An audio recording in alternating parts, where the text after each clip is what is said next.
fishing at, but you got a soul to say. I just been cooking that note. I'm about to drop in the field. Think if I call it the great, the people gon' call it the truth.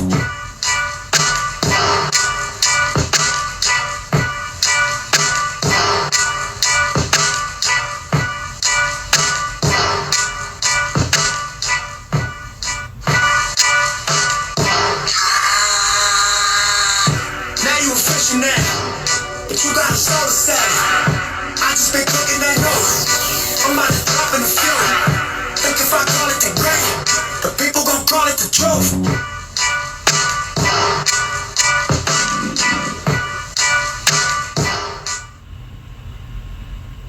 Go ahead, Brother James. Okay, play Bismillahirrahmanirrahim.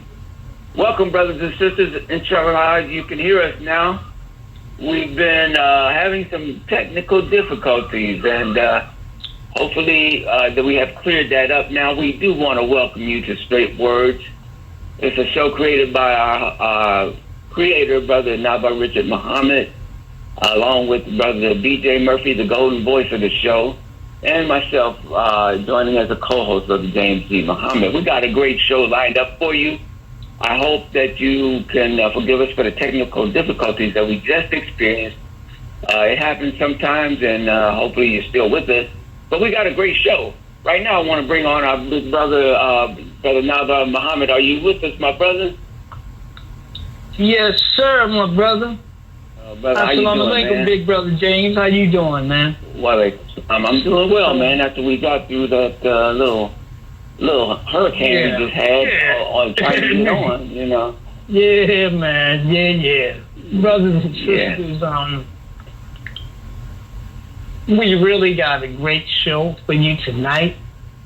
And this is also a pretty extra special show for us, because we're going to be paying homage to the most honorable Elijah Muhammad. What he means to our people, what he means to us individually, what he means to America, and what he means to the world. So if you want to weigh in on that, you can call in at 773-591-1690, and you can begin to weigh in. But we're going to start that really in our 10 o'clock hour, about 40-something minutes from now. But we got a special sister we're waiting on to really come on and give us some great information. That's Attorney Nkechi Taifa. I mean, an incredible lawyer, incredible activist. So we're hoping that she comes through, and then when she calls in, we'll bring her right in. We want to talk to us, man. Talk about a warrior lawyer, brother. I don't know, man. She's been involved in the reparations movement, which she still is. She's been involved in fighting for justice for our people for years and years. She's been involved in free speech cases. She's been involved in all kinds of cases. I think she's been involved with black political prisoners. But a sister with a lot of knowledge and a lot of commitment. So what we are having her come on, I don't know if you heard about the decision in the federal case against the black cops that were accused in the death of Tyre Nichols in Memphis. Y'all remember that? So two pleaded guilty, and I think the other 3, because it was 5 of them, right? It was 5 of them. The other three faced federal charges of civil rights violations, like a major charge and a minor charge, and they were convicted on the minor charge. So we want to have our sister, Nkechi is. So I'm getting some information now. Okay. So now we got a problem with the phone line. So I hope sister will give us a minute. What, but Nava, can I know you mentioned we're going to talk about the Honorable Elijah Muhammad, but while we got some folks on now, can I just mention about Sunday? Absolutely. Go right ahead, man. Yeah, go right ahead. So, brothers and sisters, you don't want to miss this. You absolutely don't want to miss it. So mark your calendar right now, 2 p.m. on Sunday, October the 13th. You have to be at Mosque Mariam. We're going to be celebrating what I think is the 29th anniversary of the Million Man March with a special message, a message about what's on the minds of all of our people across this country right now. And the title of the subject that will be addressed by student minister Ishmael Muhammad on behalf of the Honorable Minister Louis Farrakhan is the title of it is Atonement and Repentance. Who of the presidential candidates, I'm going to repeat that part again, who of the presidential candidates can save the lives of the people of America from the wrath of God? There's 2 o'clock this Sunday. You got to be there because right now we're in the midst of a very close presidential race where half the country has their hopes and faith in one candidate and the other half has their hopes and faith in another candidate. And their faith is in these 2 candidates, even as they watch what's going on around the world with regard to wars and rumors of wars, as regard to destruction, as we just talked about, the hurricanes and the fires and the one that's getting ready to come across Florida in a minute. So it's something that you need to put on your mind and put on your calendar, 2 p.m. Sunday.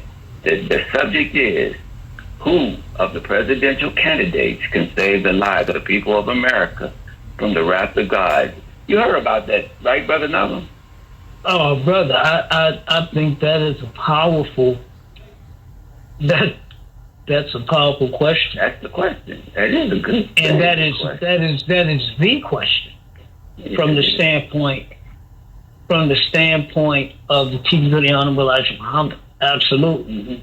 And we're going to get into that a little bit. Mm-hmm. But I think we got Sister Nkechi. So let's bring her on in. If we have her, she's been patiently waiting. You hear me? Sister Warrior. Sister Warrior Lawyer. There she is now. Salam alaikum, my brothers. Wa alaikum salam. Sister, sorry about the delay, but why don't you give out, and we're so honored, brothers and sisters, if you were hearing this, sister, you are really being blessed. Why don't you give us about 30, 45 seconds on what you do or what you have done, your website, and the name of your book. You know she got a book out, Brother James. Yeah. Well, it's more than one book. I know. Oh, yeah, that's true. That's true. Now, this is the latest one, I guess. Yeah. Unless she put out another one last week. I'm going to mention my books, if that's okay. Thank you so very much. I'm attorney Nkechi Taifa. I'm an author. I'm an attorney. I'm also a talk show host. I'm a scholar activist. And I wrote a memoir called Black Power, Black Lawyer, My Audacious Quest for Justice. And I've been involved in the reparations movement for decades. I just wrote a book called Reparations on Fire, How and Why It's Spreading Across America. And I also wrote several books for children that were banned by the Central York, Pennsylvania School District. The books were about famous Black heroes and heroines. So, you know, what can I say? So I have 5 books out right now. Well, brothers and sisters, that was a very brief bio. Because she didn't even really get into all the legal stuff you're doing. But, sister, thank you, Sister Nkechi, for being on. I wanted to, we don't have a lot of time now because of the technical difficulties, which I apologize for. I wanted to get into this Tyre Nichols case. Yeah. And by extension, kind of how does this whole federal thing in terms of charges and sentences and convictions. So we'll start, we had the 5 black officers that basically beat this brother to death. under the color of law. This was not Sean and Jim beating up little Eric. These were sworn police officers, right? Right. To me, now I'm not a constitutional scholar, and I'm not a lawyer. But part of the framework of the Constitution is the protection of life, liberty, and the pursuit of happiness. Now, that is part of the overall framework, right? That's the overall framework that sets the stage for what the country should be, what government should aspire to. So it's difficult for me to understand how can police officers, again, sworn police officers, beat someone to death. And how is that? Well, let me just get to it. How is that, given the fact that these are sworn officers, given the fact that an investigation is done, why isn't, if you take somebody's life under color of law, how can that not be a civil rights violation? And you know the civil rights laws and stuff. So if you could educate us about that. No, my brother, let me just say, it is so very hard to get convictions in federal prosecutions involving police. And I have to say involving police because there's so many federal prosecutions involving young black men and women. Those are hard to get convictions. But when you're dealing with police prosecutions, not only is it very difficult to get convictions, many times the cops don't even get charged. And it's all about the police culture in America. The police culture in America where there is unchecked discretion. You know, there's a saying that goes, as one goes down, the police hierarchy, discretion increases such that the cop on the street has more discretion to do what he or she wants to do, okay, than someone higher up. There's something quite wrong with that picture. That unchecked discretion leads to what's called the police code of silence. They protect each other, okay, to cover up abusive and unlawful activities. And all of this contributes to the police use of deadly and excessive force. Then you have the increasing use of militarization. You got the police out here on the streets looking like they in somewhere else fighting a war.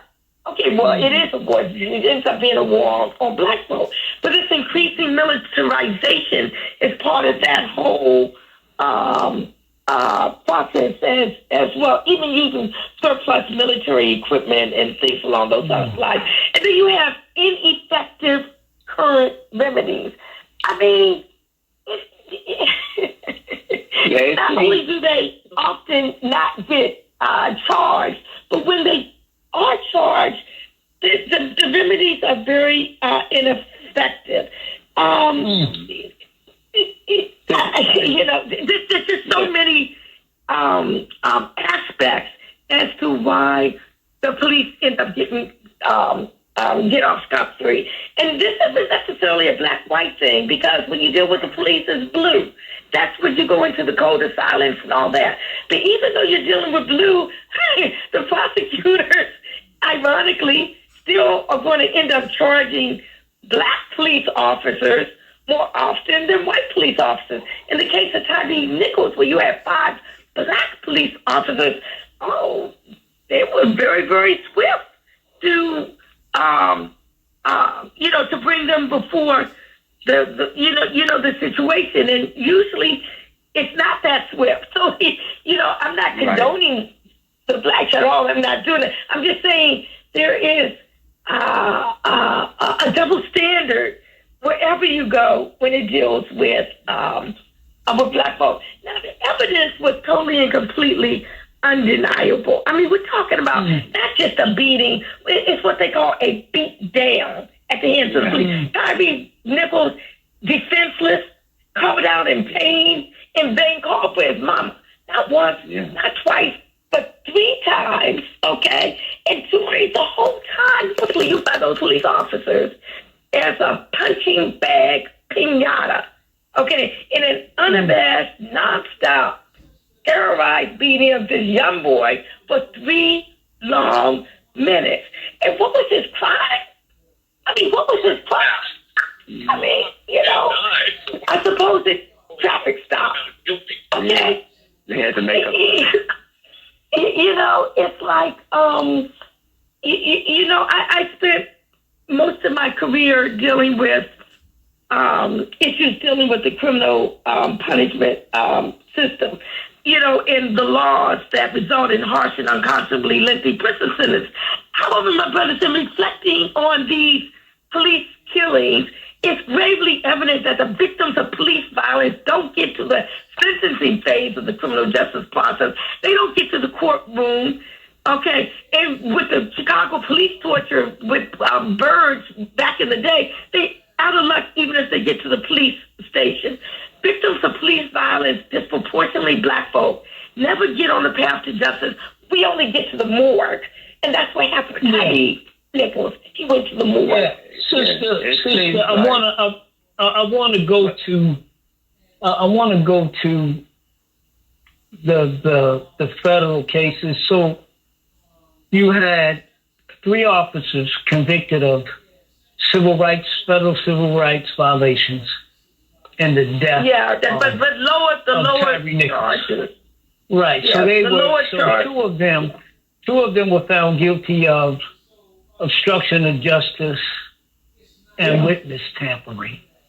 But as of yesterday, Justin Smith and Tadarrius Bean were released.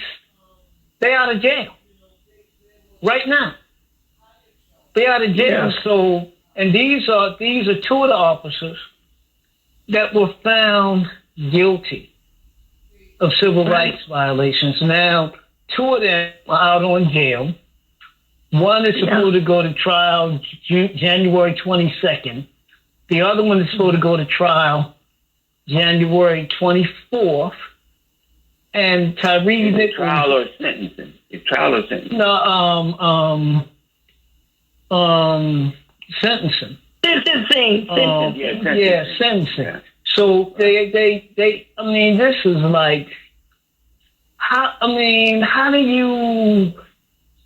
I'm trying to wrap my mind about this. So, are you saying it's not the system, it's the people that operate the system, or the collusion between the federal system and the cops? So, because to me, there was a higher charge that these cops were accused of, right? Yeah, and they were found not guilty. Correct. They were found not guilty. Yeah. Yeah. And the 2 people who on the same line? took a plea. Okay. Yeah. Yeah, right along the same line, because according to what he just said, like, if the prosecutor represents the state, but the officers also coming in representing the state, it seems like there's a collusion already there that would prevent the state prosecuting itself. Basically, to me, if the prosecutor is representing the state, the police officers are the state, and they're going to, so when they get on the other side of the table, it's hard for the state to truly adjudicate against itself in a fair manner. I just wanted to add that aspect. But these are not state prosecutors. These are federal prosecutors, right? Yeah, but when you say state, let's put it that way, though. It's still it's still government. It's still the system. No, what you're saying is hello. Yes, ma'am. The prosecution represents. It's supposed to represent the people. Right, people. But I just wanted though. Say that. Mm-hmm. We know that, but that's what they're supposed to be representing, not the state, but supposed to be representing the people. Okay, and we know that they are all in collusion. I mean, that's one of the primary reasons why it's so very hard, not just to have them convicted, for them to be brought to trial in the first place. The prosecution and the police, they work hand in hand. So it's difficult for a prosecutor prosecutor to indict a police officer because they rely on police officers. You have the situation wherein they say, you scratch my back, I'll scratch your back. I mean, you know, and then they're subjected to, or if they indict one police officer, then other officers may not cooperate with them in other cases. I mean, it's a incestuous situation, which is not good. I'm just going to say that. Yeah. Right. So I understand that. I understand how that could operate, let's say in Cook County, Illinois, right? Mm-hmm. Where you got Cook County, Illinois prosecutors who work with Chicago police who are in Cook County and other police forces in Cook County. When we come to the federal level, are we facing the same thing even though these prosecutors are not working with these cops regularly? Well, you know, it's a situation wherein there's something called the FOB, the federal, my brain is just, Fraternal Order of Police, FOP, Fraternal Order of Police. Yeah. And they put in a whole lot of money to prosecutors and a whole lot of money to elected officials. And many times prosecutors don't want to risk charging cops and get backlash from the FOP. They're very cozy with them. They depend on them. You know, they know it's a situation that many times juries believe cops on the stand. Juries don't want to convict cops. Elected officials don't want to be, quote unquote, soft on crime. So it's not a good situation for the brother and sister. But I wanted to focus on federal prosecutors who are appointed, right? They're not elected. Mm-hmm. So what's the problem with the federal prosecutors? Is it the same?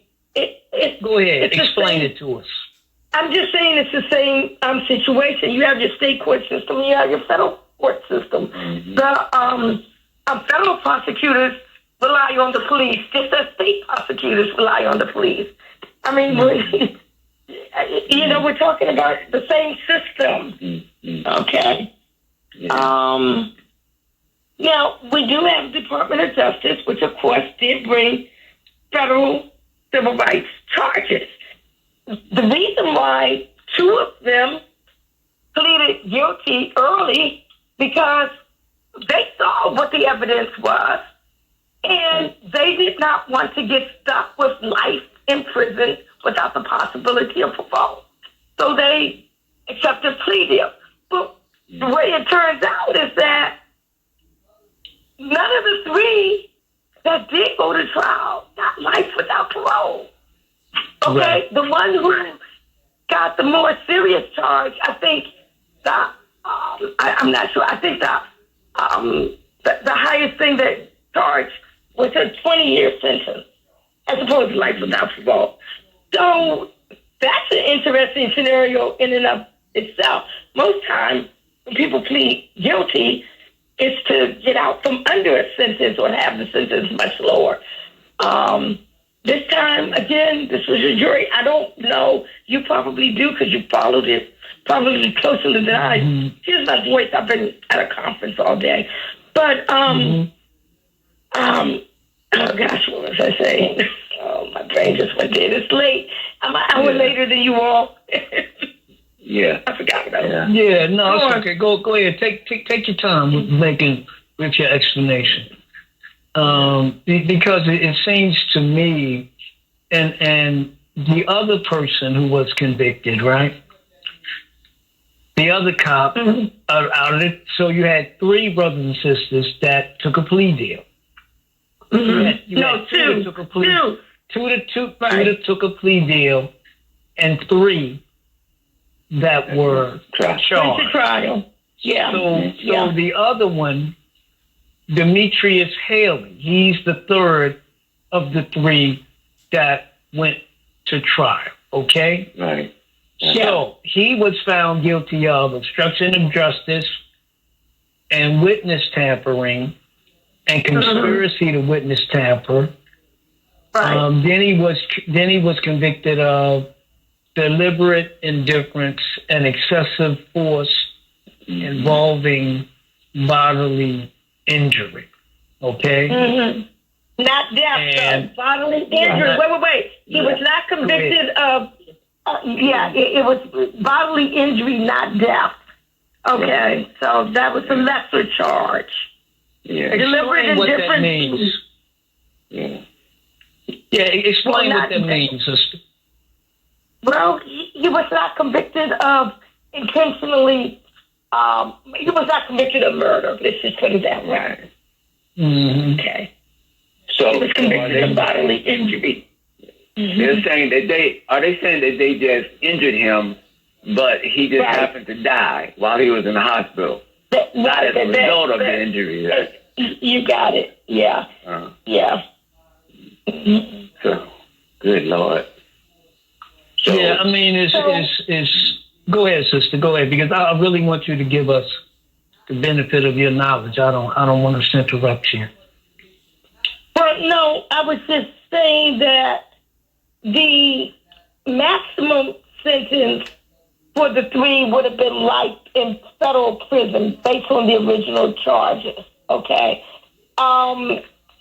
The two of the three face a maximum sentence of 20 years.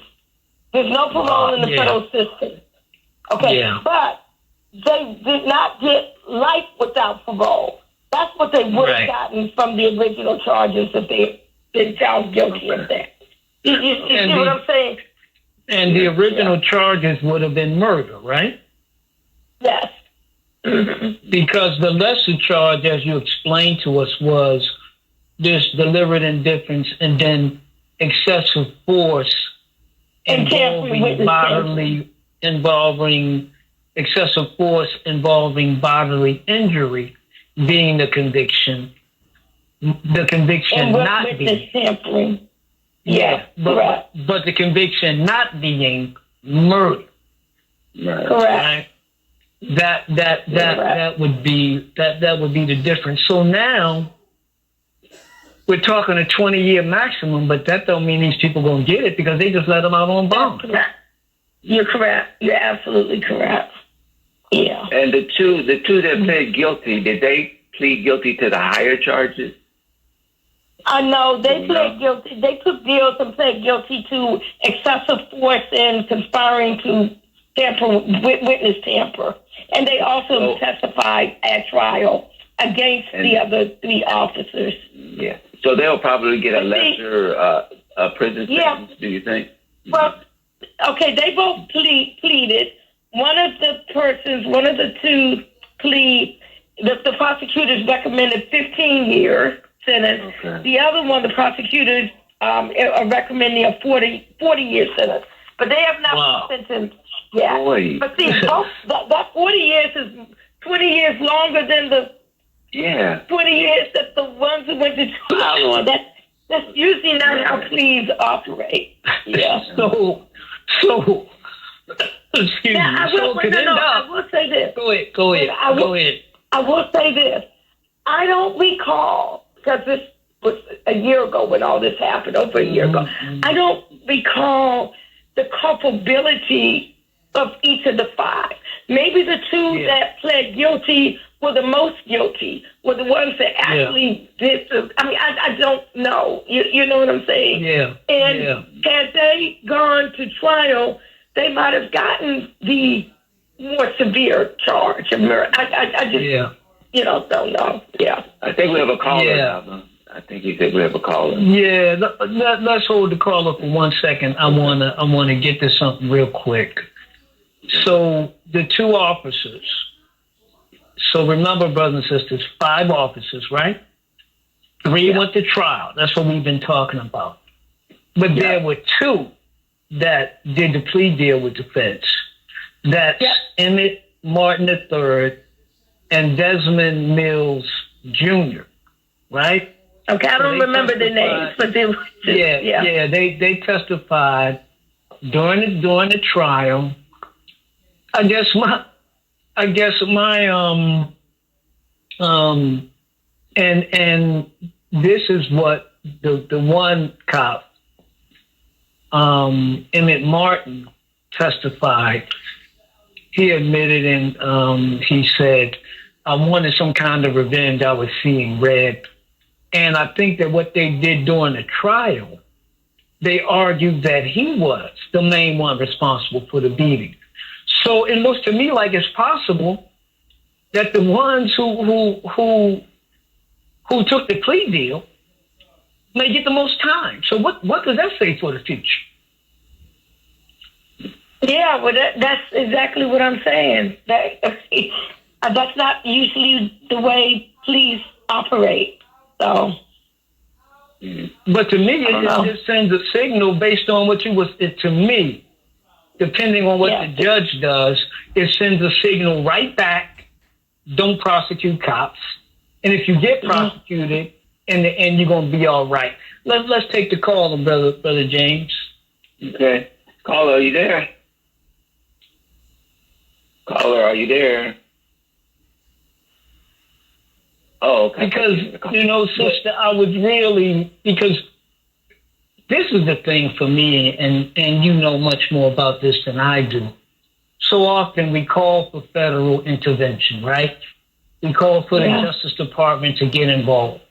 We call for a trial at the federal level. But as you said, most times there's no charges, even if there is an investigation at the federal level. There's no charges. So let me ask you another quick question before I go to that. Could be that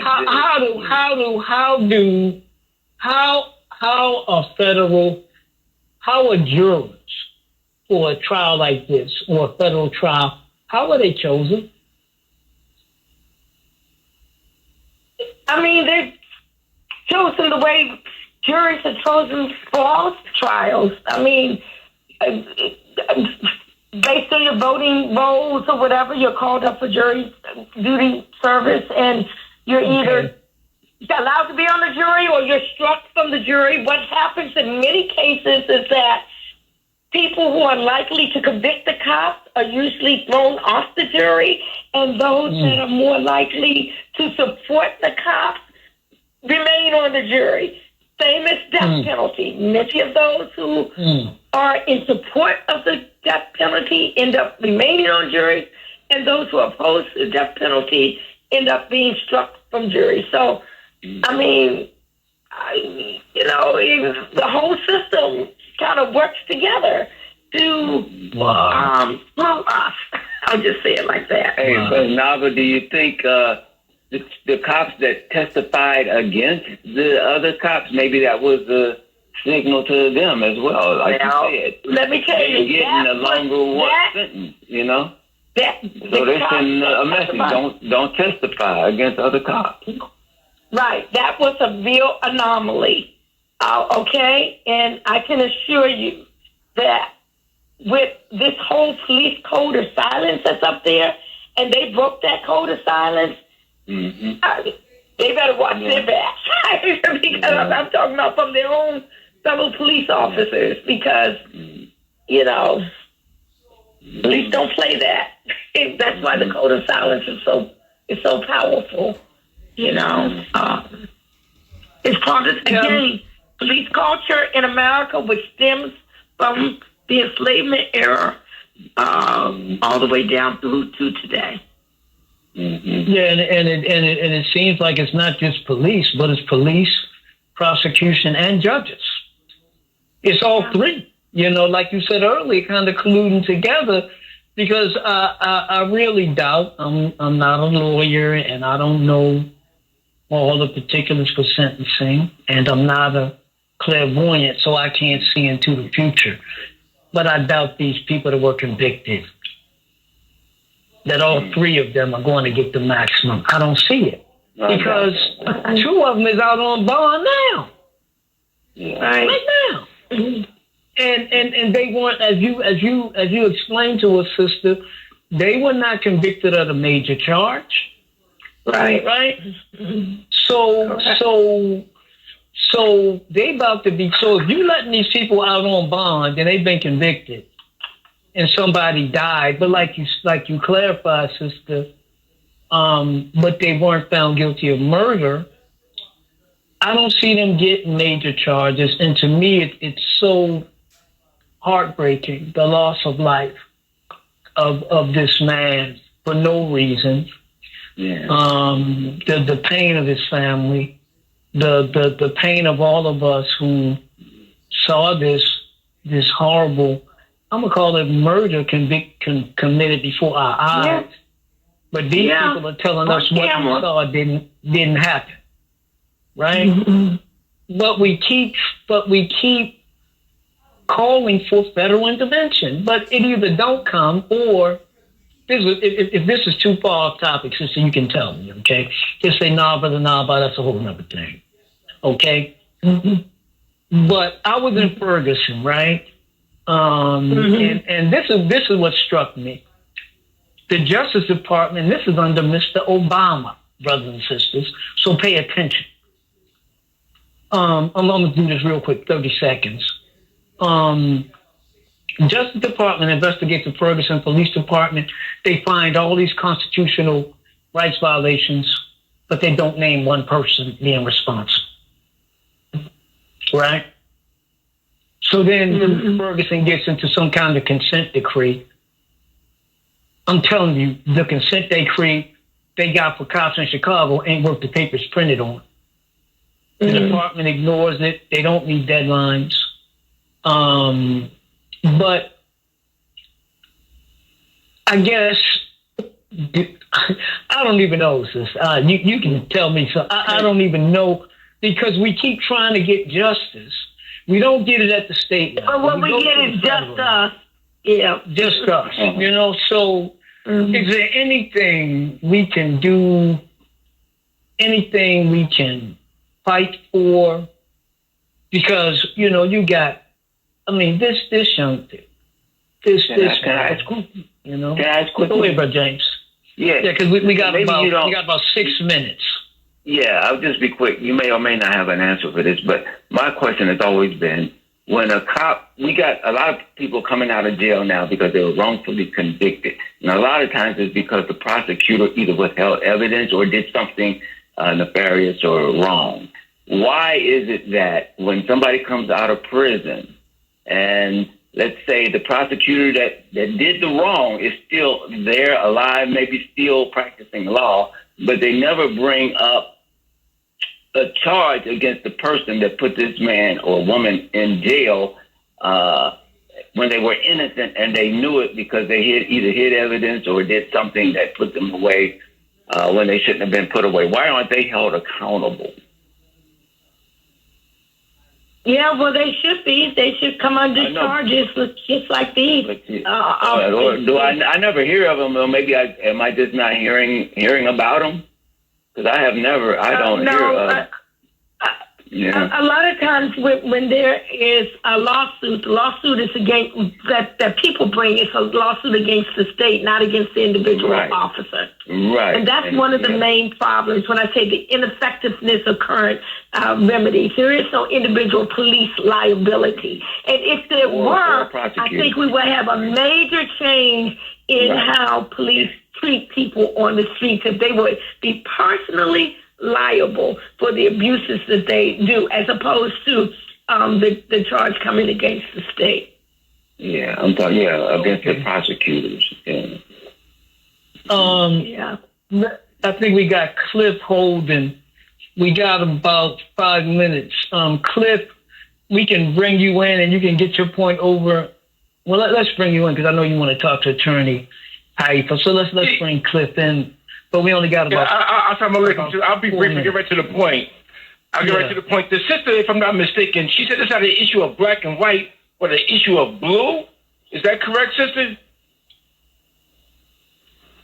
What I was saying is that normally it's not a situation of black and white when you deal with police officers.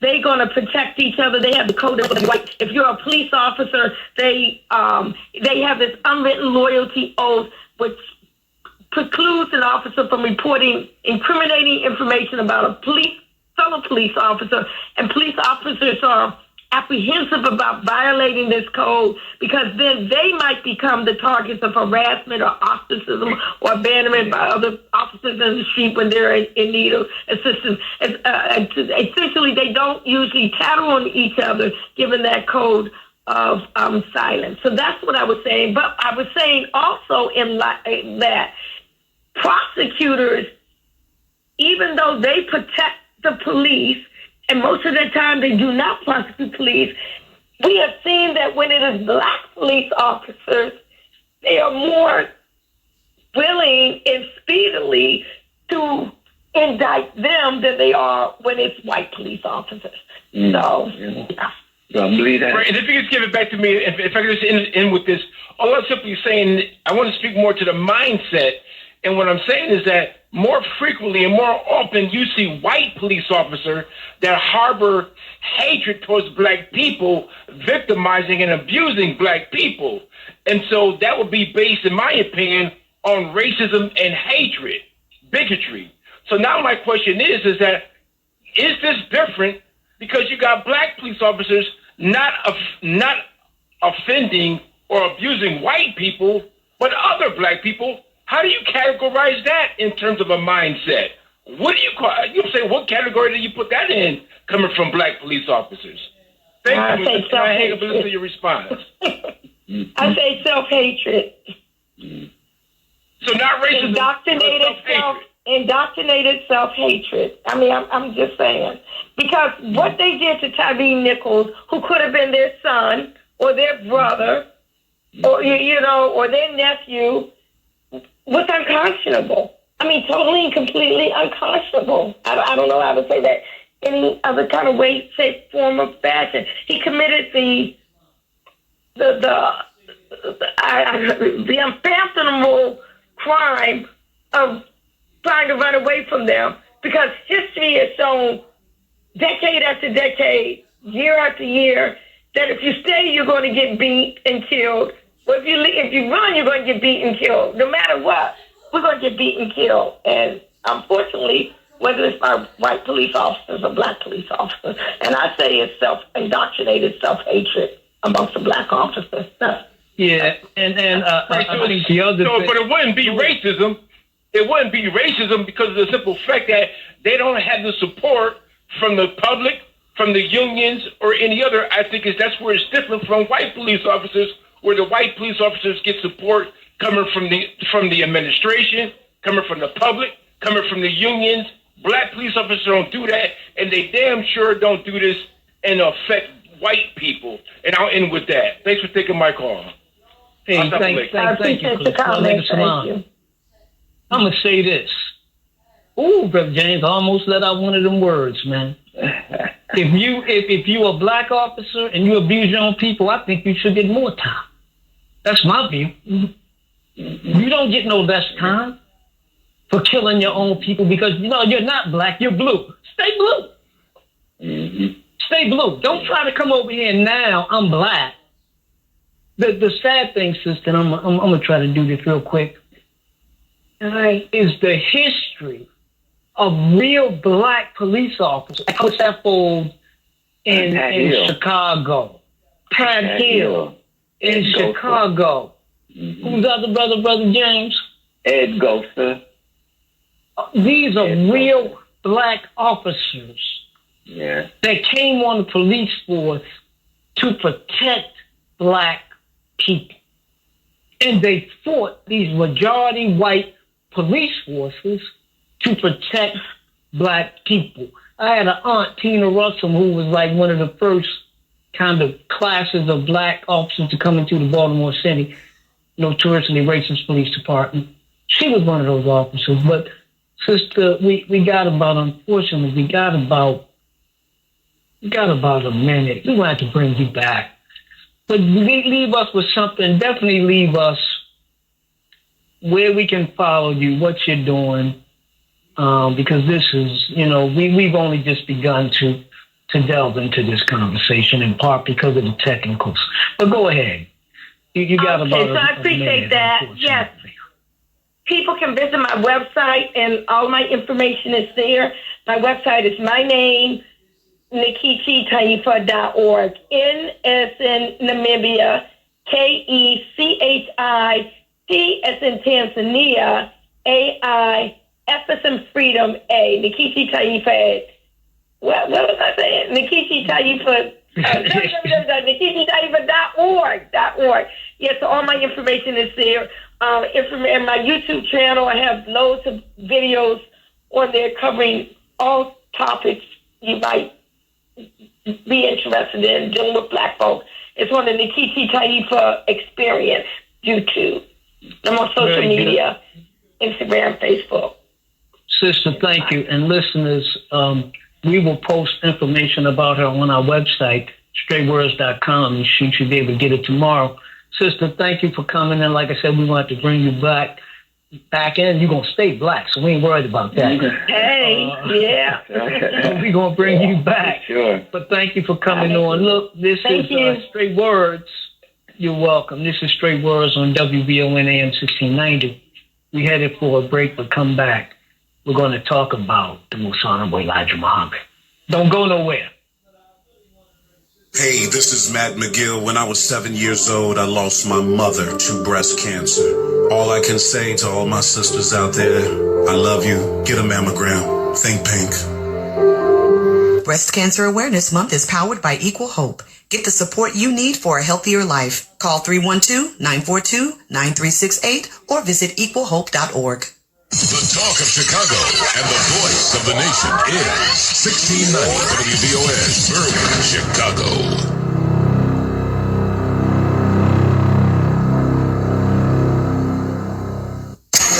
I'm Vanessa Tyler. And I'm Mike Island from Mike Stevens on your home for 24/7 News, the Black Information Network.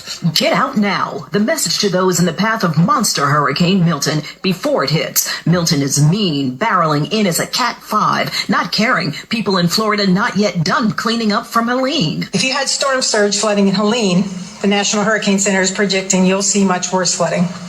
Almost twice as much. So that's the warnings now. Florida Governor DeSantis says his state is in the bullseye. All folks on the west coast of the Florida Peninsula should be prepared for potential major impacts. Law enforcement says those who think they're going to ride it out, think again. If there are restaurants or bars or businesses open, we're going to go in and ask you to shut down. And if people refuse, we may end up taking some enforcement action. Generally speaking, we don't do that. The Black Information Network has an eye on the storm and will bring you the latest. Message to the rich. If Vice President Harris becomes president, she will tax your fair share.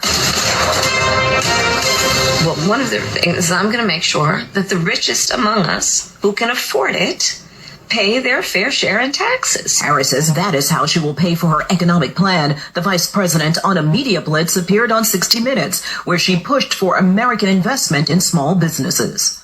Trump used the weekend to criticize Vice President Harris on the administration's hurricane response, while Trump came under fire for spreading misinformation about FEMA funds for victims of Hurricane Helene. This is the worst response to a storm or a catastrophe or a hurricane that we've ever seen, ever. Both candidates remembered the one-year anniversary of the Hamas attack on Israel. Trump held a remembrance event at his golf course. Vice President Harris and Second Gentleman Doug Emhoff appeared at an event in Washington, D.C. I will never forget October 7, and the world must never forget. Perceptions of young people sitting out this election are no longer true. They are planning to cast their ballots, and a poll points to Kamala Harris for their enthusiasm. Since she came into the race, the percentage of young black voters under 30 increased by 15%. The Washington Post Ipsos poll finds a large majority of young people saying they are absolutely certain to vote. That's up since April, when President Biden was at the top of the ticket. Since many of us are not, we can at least count other people's money. A list of the top black billionaires is out. There are the usual suspects: Oprah, Tyler Perry, Michael Jordan, Robert Smith, David Stewart, among them. But here's a name you may not know: Tope Awotona, founder and CEO of Calendly, that super convenient convenient scheduling app. He was born in Nigeria, but he and his parents moved to America, where he became a U.S. citizen. After several failed businesses, he was working at a company and had a hard time trying to coordinate the times with others for a meeting. So he saw a need, emptied out his 401k and bank accounts, something he says is not a good idea.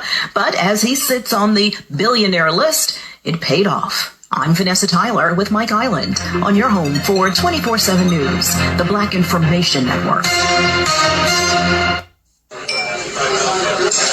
I'm Selma, and I'll be your server this evening. The special is pasta primavera, and it comes with a salad. Oh, and by the way, I abuse my children. Lots of times I beat them for even the smallest reason. When they really get on my nerves, I lock them in the closet for a few hours. If only child abuse was this easy to recognize, perhaps then more people would report it. If you even suspect abuse, call Child Help at 1-800-4A-CHILD or visit www.childhelp.org. We've helped millions of people help millions of children, and we can help you. All calls are anonymous and confidential, so remember, 1-800-4A-CHILD. or visit www.childhelp.org. Child Help. Trust your instincts. A public service message brought to you by Child Help and the Ad Council. I'm Sally, a volunteer at United Way.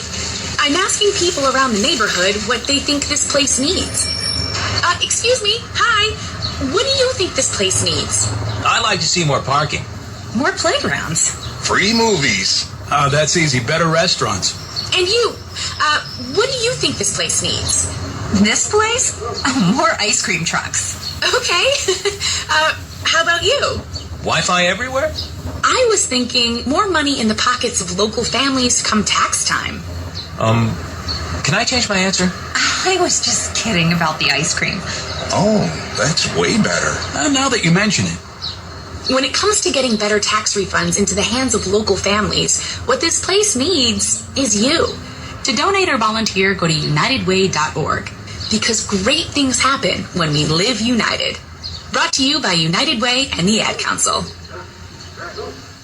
Take a look under your bed. Find stuff under there? What about jobs? No? Now try your basement. There's a pair of overalls that overall you're not so into anymore.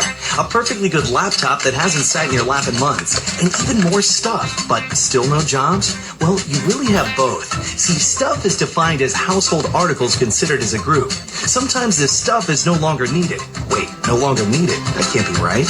Because remember those jobs you were looking for? Those are really needed. And they're the stuff inside your stuff. Even inside that winter coat that moved with you to Phoenix. Our job is to unlock those jobs, and it starts when you donate your stuff to your local Goodwill. Here's how we do it. When you donate to Goodwill, we sell your stuff to provide job training for people right here in your community. So just by teaming up with Goodwill, you help create jobs. And isn't that worth parting with the leftover guitar from your 80s cover band? Goodwill. Donate stuff, create jobs. Find your nearest donation center at goodwill.org. A message from Goodwill and the Ad Council. Hi, it's Tavis Smiley, inviting you to join me weeknights, 6 to 9 p.m. right here on WVON. I'll bring a national perspective to all things happening in Black America. It's talk the way you like it, and it's why America is listening. It's the legendary Tavis Smiley, weeknights at 6 p.m. on The Talk of Chicago, 1690 WVON. It's all about great food and service at Let's Eat to Live restaurant located at 621 East 67th Street on the south side of Chicago. Fresh, healthy, life-giving meals prepared with love. Veggies, fish, chicken, lamb, burgers, soups, breads, delicious desserts, and more. Some coming from our on-site garden in season. We got good food for your soul at 621 East 67th Street. That's Let's Eat to Live restaurant. You can stop by or call us at 773-966-6549. Or visit the website, letseattolivcafe.com. Tune in every Wednesday night at 9 p.m. for Speak On It with Dr. Kofi Malik. You've seen him on cable TV. Now hear his spirited conversation on The Talk of Chicago. The question at hand is raising voices of the Negro. That plain and simple. Tune in every Wednesday night at 9 p.m. for Speak On It with Dr. Kofi Malik on The Talk of Chicago, 1690 WVON. Discover the captivating world of Black art and history at AfricanWorldArt.com. Are you seeking a unique and meaningful gift, or do you just want to come celebrate the richness of the Black diaspora?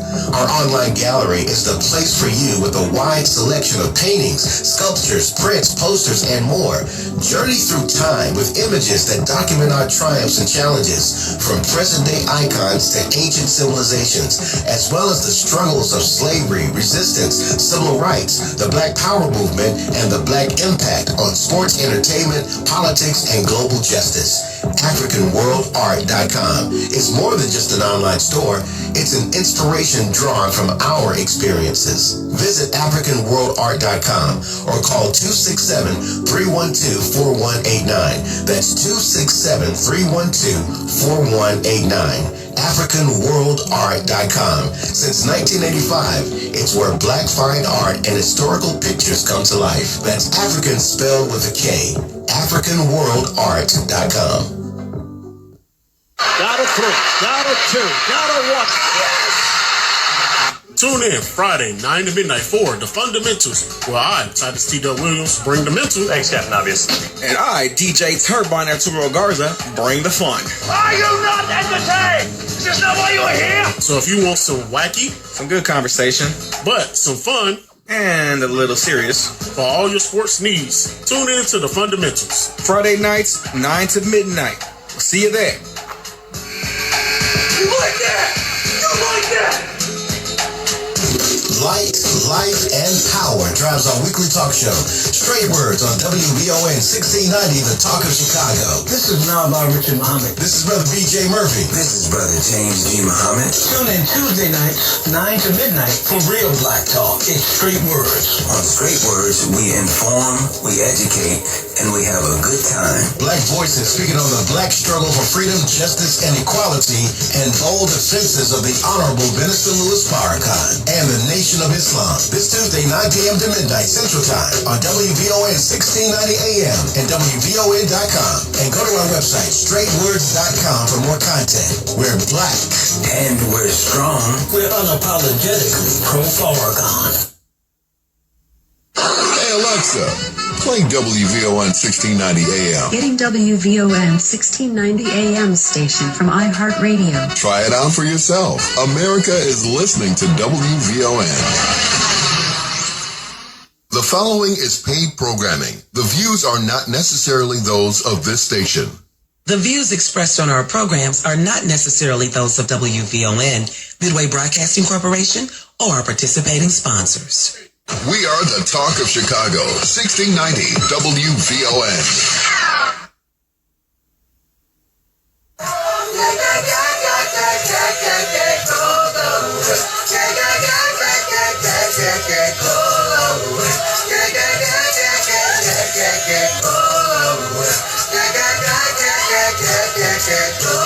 Assalamu alaikum, brothers and sisters.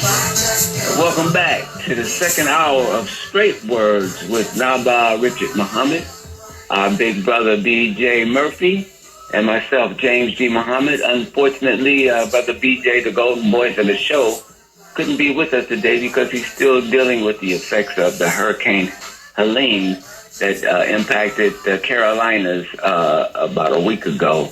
And so it's just me and my big brother, Brother Naba Richard Muhammad, and we got a really great show, hour 2, lined up for you. Are you ready to go, Brother Naba? Brother, I'm ready to go. Okay, Let's go, baby. Well, we got a great sister on hold. She's going to be coming on. I mean, this sister, she's awesome. She's a role model for every Black woman in our city as a top businesswoman. She's a urban historic preservationist. She led the restoration of what is called the Sajda House. That's the home of the Honorable Elijah Muhammad. It is a beautiful facility that she invested in and brought back to, be the sparkling edifice that it has always been on the south side of Chicago. Sister Wendy, are you there? I am here. Assalamu alaikum. Okay. Well, alaikum salam, Sister Wendy. Brother Nab is on as well. I know about the intro.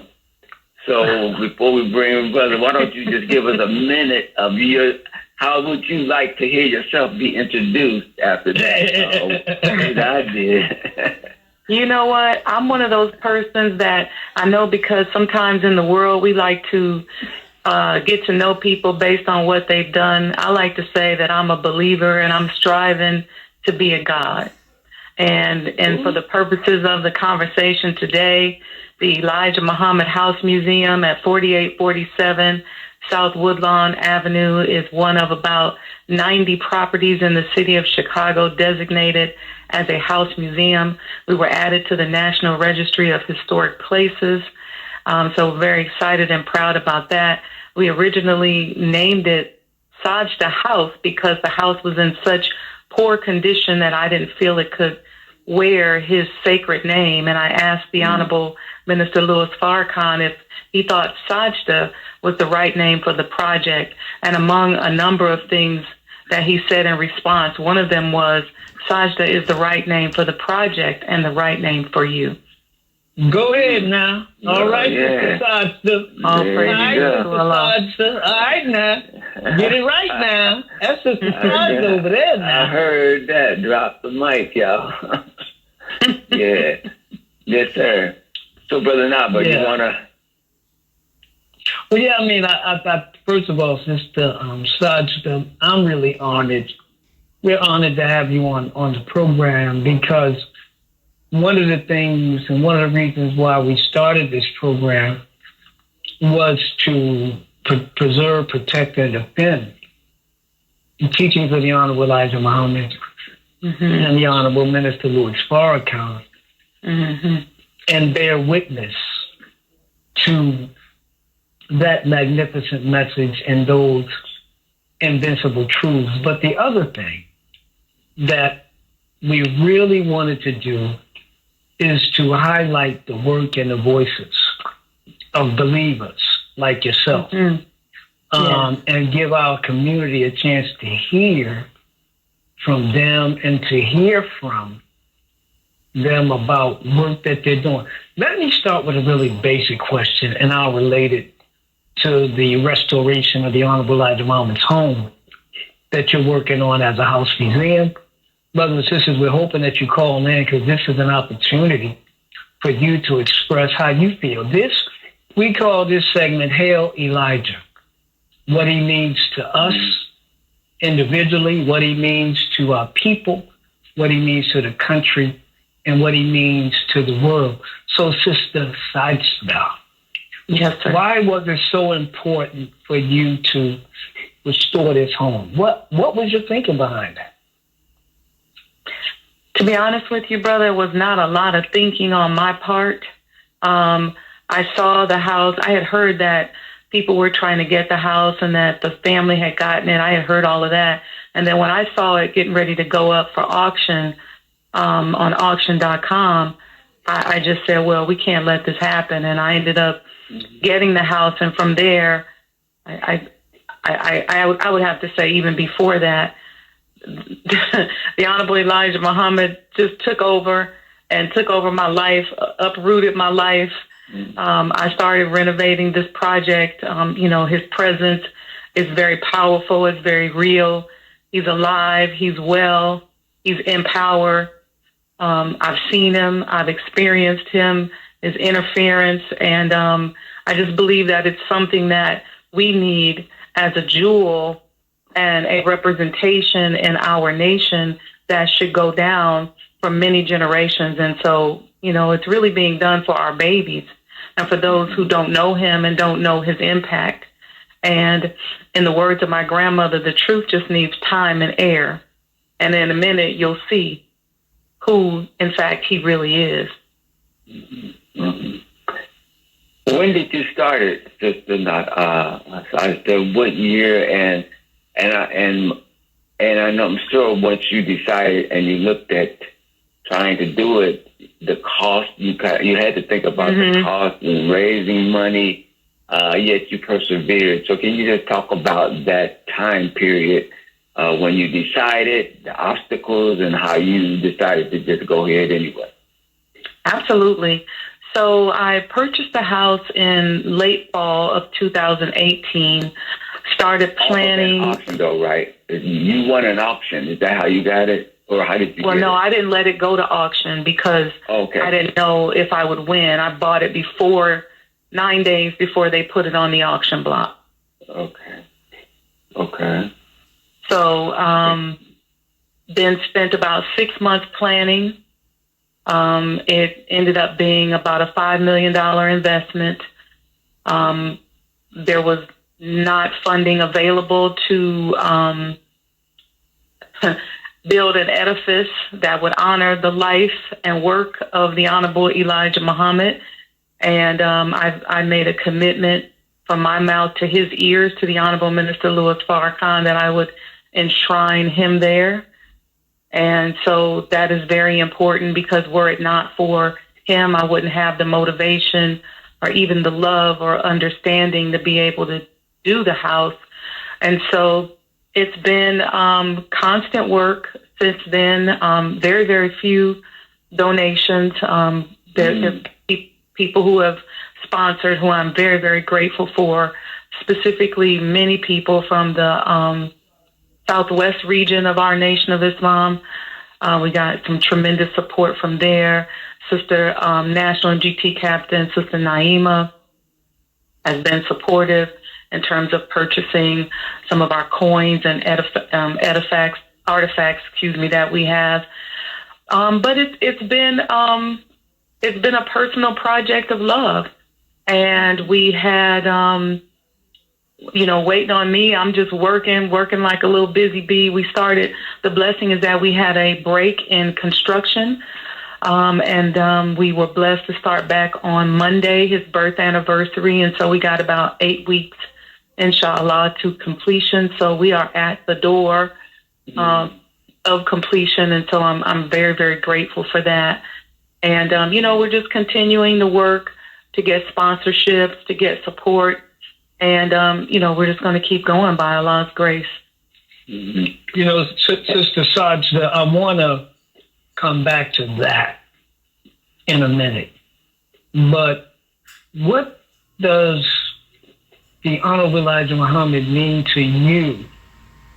How did you see him? How do you see him that made this $5 million investment so important to you that you did it, that you continued over obstacles? What is it about this man? I'm going to say this great man, but I don't want to kind of set it up a certain way because I want to just hear from you.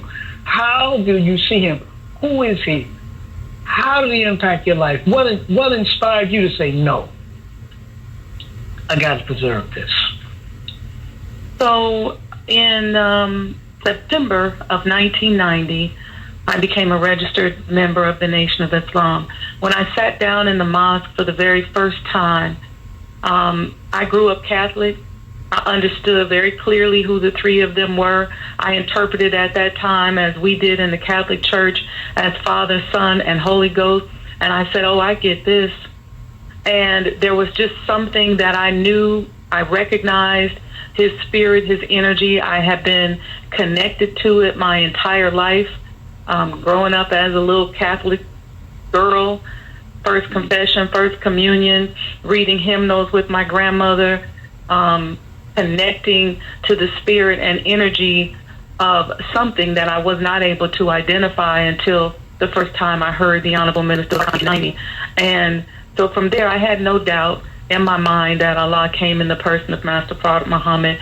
I believe that he's alive. I had no doubt that the Honorable Elijah Muhammad was his messenger, his Christ, that he would be seated at the right hand of his Father. I had no doubt about that. I had no doubt about the Honorable Minister Louis Farrakhan and his representation, my interaction with the minister, the work that I was able to do, and so blessed to be able to do over the years with or on behalf of my little part to help and working as a very young Muslim, shaped my life, and it made me a very, very successful person.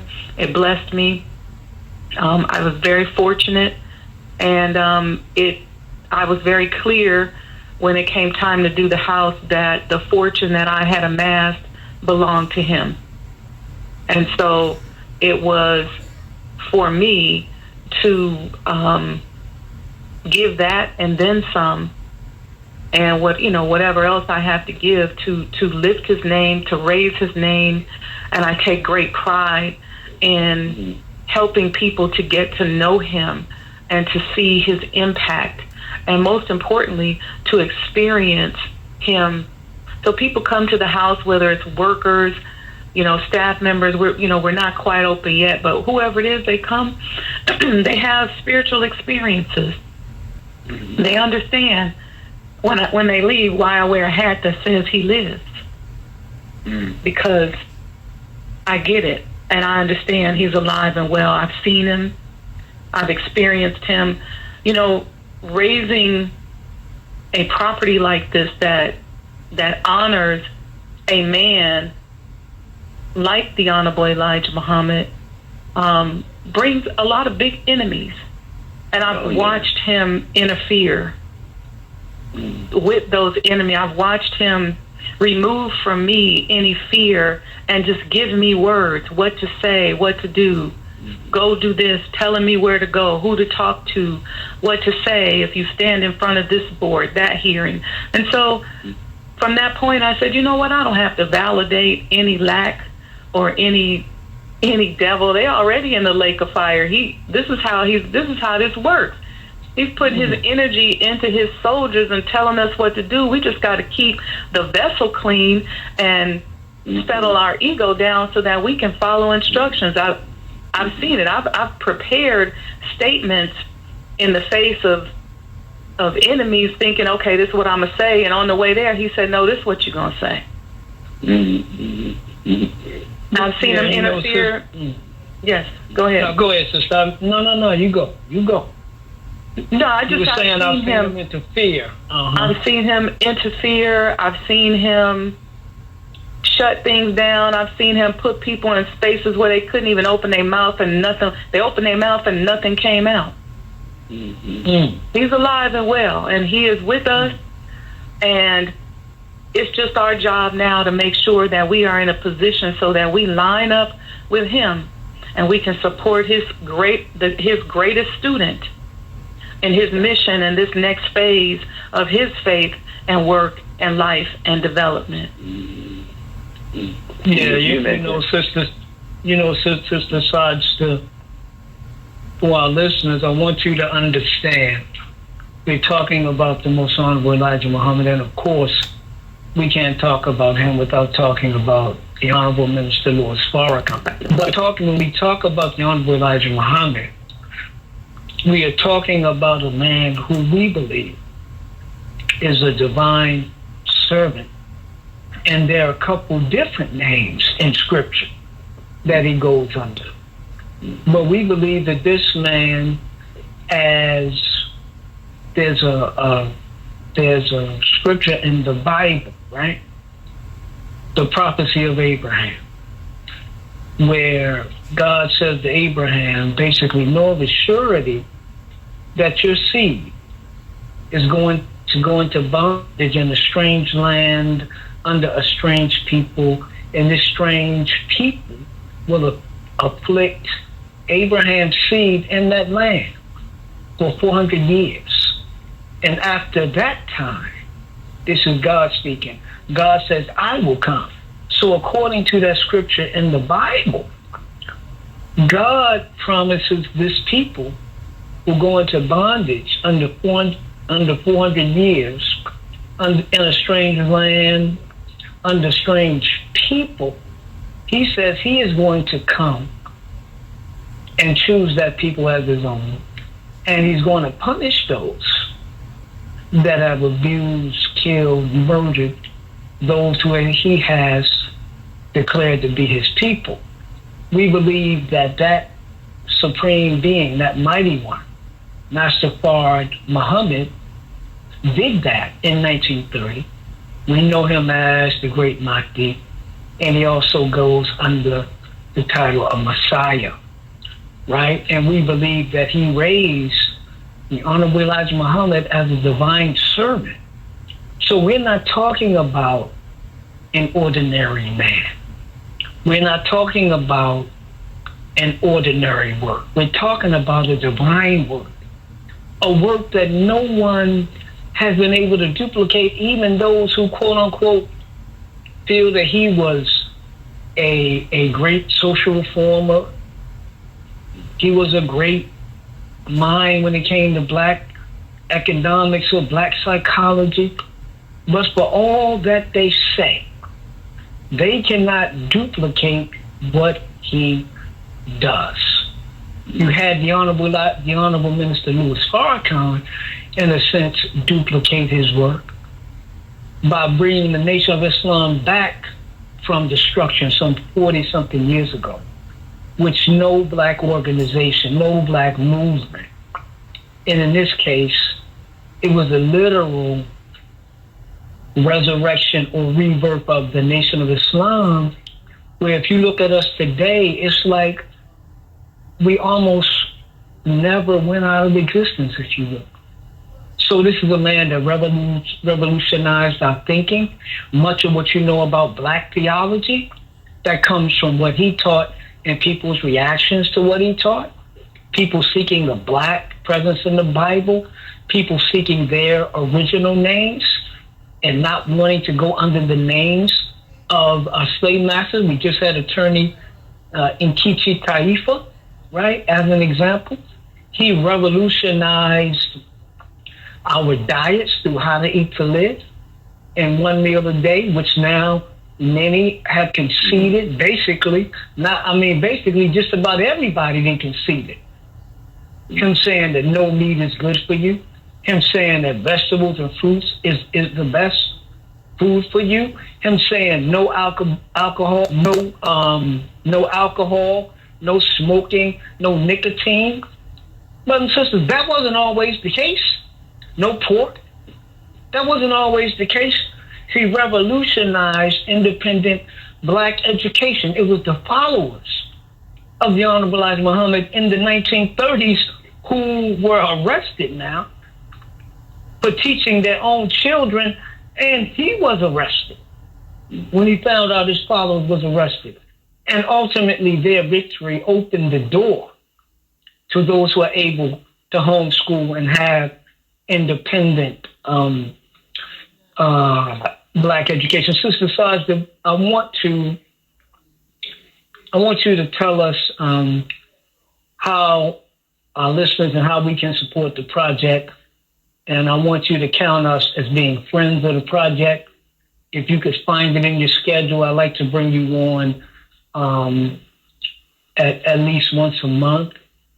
But you got 8 weeks, so we need to figure out when you might be available because we want to help you push this project forward.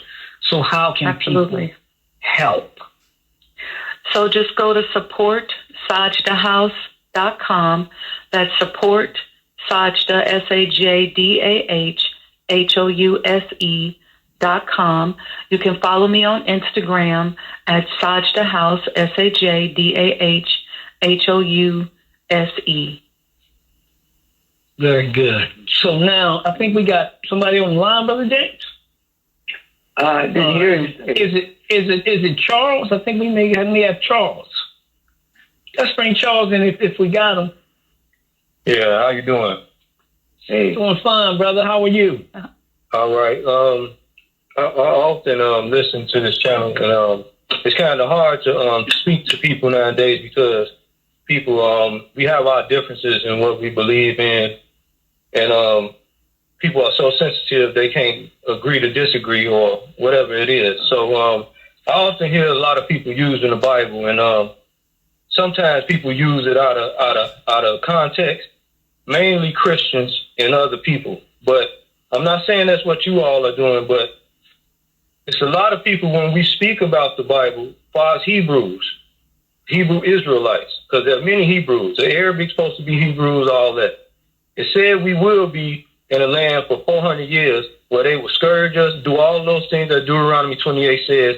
We know it says Ezekiel, it says it's the angel of Yahuwah took him up by the lock of his hair. Absalom's hair was so heavy that he had to cut it every year. We know these are the so-called black people because all of these things it speaks on. Also, I know another reason why we are the so-called Hebrew Israelites, because they rejected the Father in 1 Samuel, and now our fathers are being rejected. They rejected Yahushua Hamashiach, who they call Jesus Christ, as our big brother who brought us into the house to teach us to inherit the house, but they rejected him, and now they reject your sons. They misjustify him by using our own people, use the law to misjustify, to justify that they was what they was doing, and now they misjustify and they unjustly use the law to unjustify our children as well. It's the same thing going on, and when they say, "I'll put this on," put his blood on our kids, our mamas, and everything, and now we saying, "On my mama, on my daddy, on my granny, on God," you're doing the same thing. And this is what I want to leave off on. The reason why they doing this to us is all those things that I said, but this country doesn't even keep their own law. So how are we going to think they're going to abide by the law when they don't keep the law? The Most High Yahuwah Elohim called us to keep the law, to take care of the widows, the fatherless, and the homeless, which Muslims do, which we supposed to be doing. See, I will give credit to where it is, but we need to start giving credit to where other things it is as well. And this is the last thing I want to say. After we take care of the fatherless, the widows, and the homeless, that means we take care of our community by a code of conduct. We're supposed to eat no pork, no scavenger food, all these things so to keep the temple clean. And if we would do these things, then he will turn back to us. But we won't keep the law, and the churches keep telling us the law is done away with, and this is why we see what's going on with us, lawlessness. Because sin is the transgression of the law. And that's why I want to say about that, and I'll keep it short. Thank you for having me. Shalom. Thank you, brother. Appreciate it. Shalom, Brother Charles. Thank you for calling in. And again, the thing that I look at, brothers and sisters, is that we are moving in one direction. And I think so long as we are moving in the same direction, there's very little that Charles said that I would disagree with. Right. Exactly. You know, because the Bible, in terms of how it describes us, the minister did a lecture. Who are Brother James, who are the true children of Israel? The true children of Israel, yes, sir. Who are the true children of Israel? So we got a lot in common. And I would say this, brothers and sisters, a very important aspect of the teachings of the Honorable Elijah Muhammad is not just what we should do, which I think Charles laid out very well, but what he is going to do to our enemies. See, what he is going to do and what he is doing to our enemies. Is that what you see in Florida with the current hurricane situation? That what you're seeing with Helene? That what you're seeing major storms? I heard somebody from FEMA say this evening, for the last 3 years, Florida has had these major storms. You've seen an increase in natural disasters.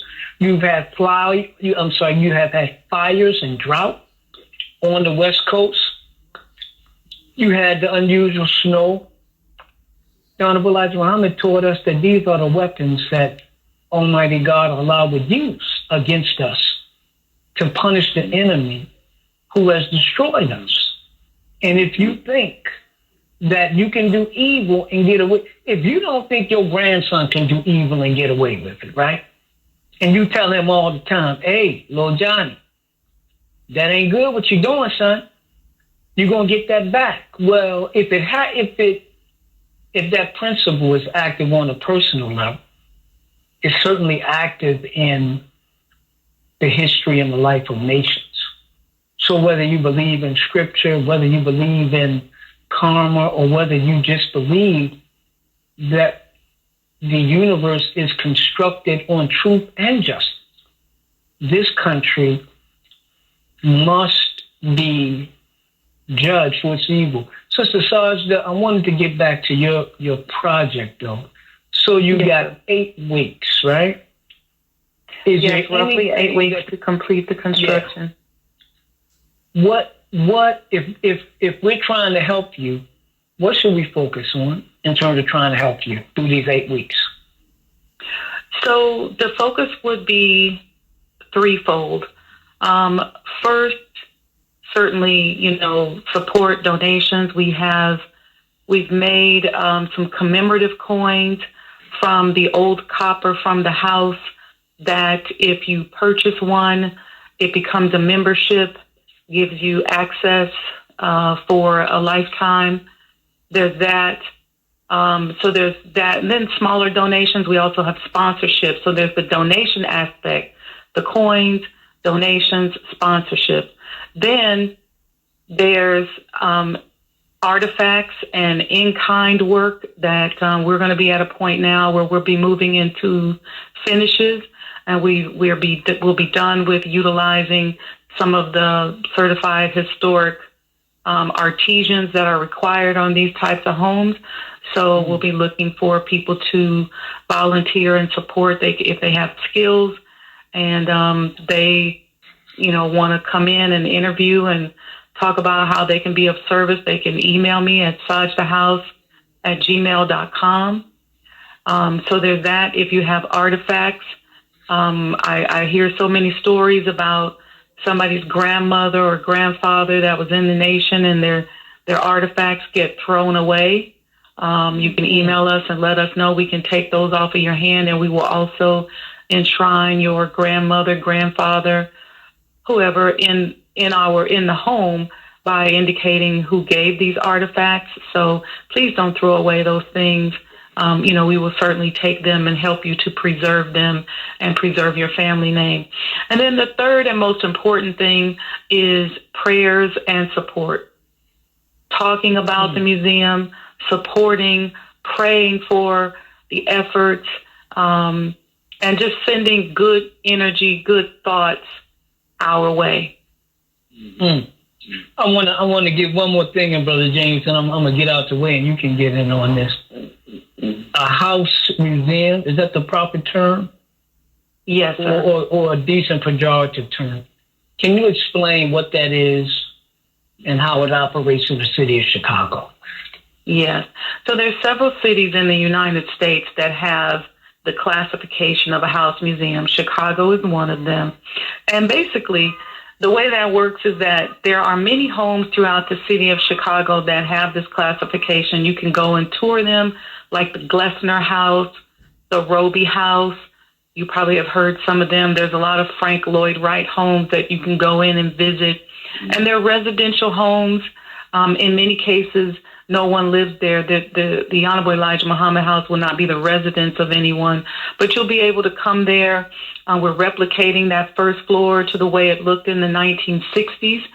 So you can come and walk on sacred ground where many of our civil rights leaders and leaders in our community have come there and graced those floors. It's the single most important piece of property in modern day Black history.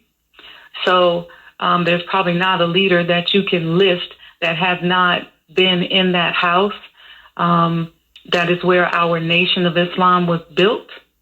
And so the Honorable Elijah Muhammad resided there from 1952 to roughly around 1972 before he built the palace next door, but still spent a significant amount of time in the home.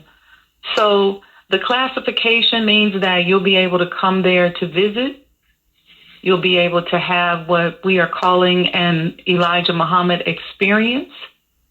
And so that's what that is. It's a residential home. So if you compare and contrast it to, say, like the Field Museum, it's not a home. It's a museum, but it's not a home. These houses are house museums, and the idea behind that is to preserve the history of the city. And one last thing I would also say about that, we are in a position as Black people where much of our history that occurred during the Great Migration is on the verge of becoming extinct.